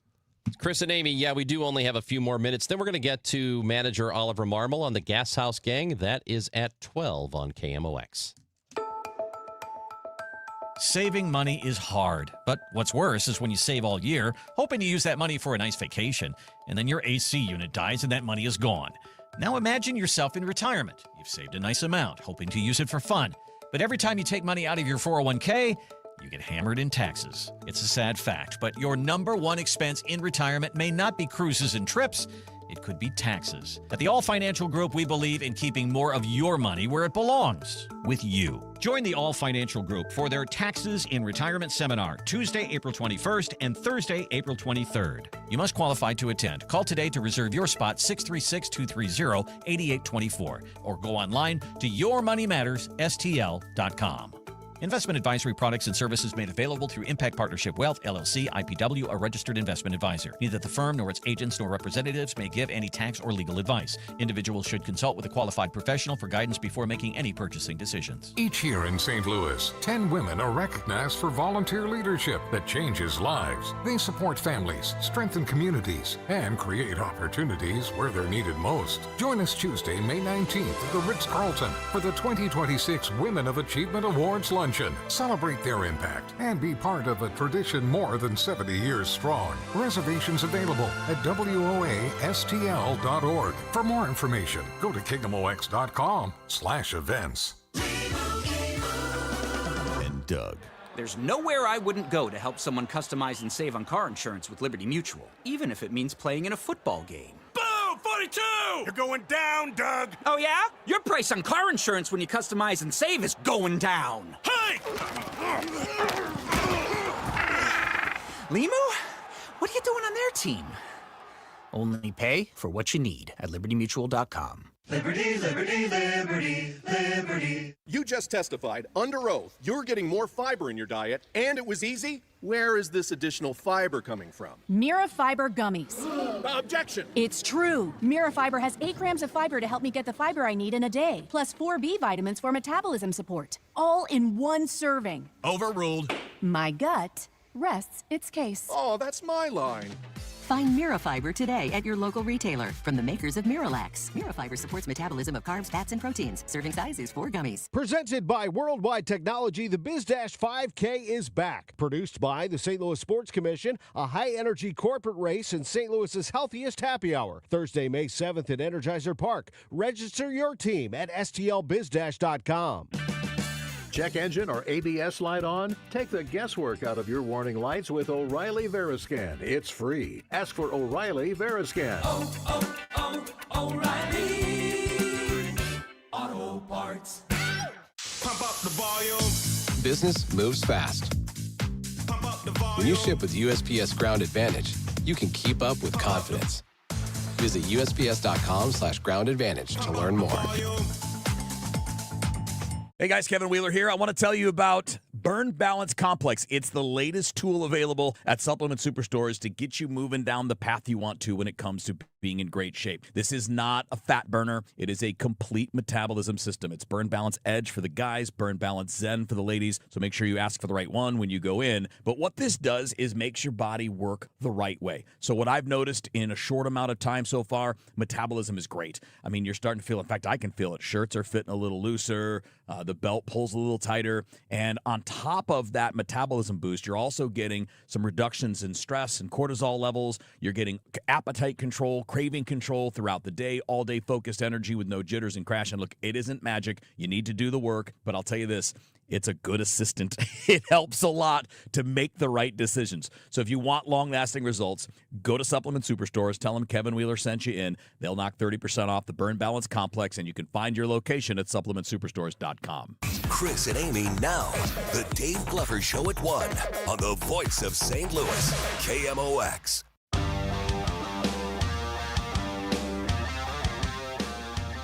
Chris and Amy show on KMOX. You know what?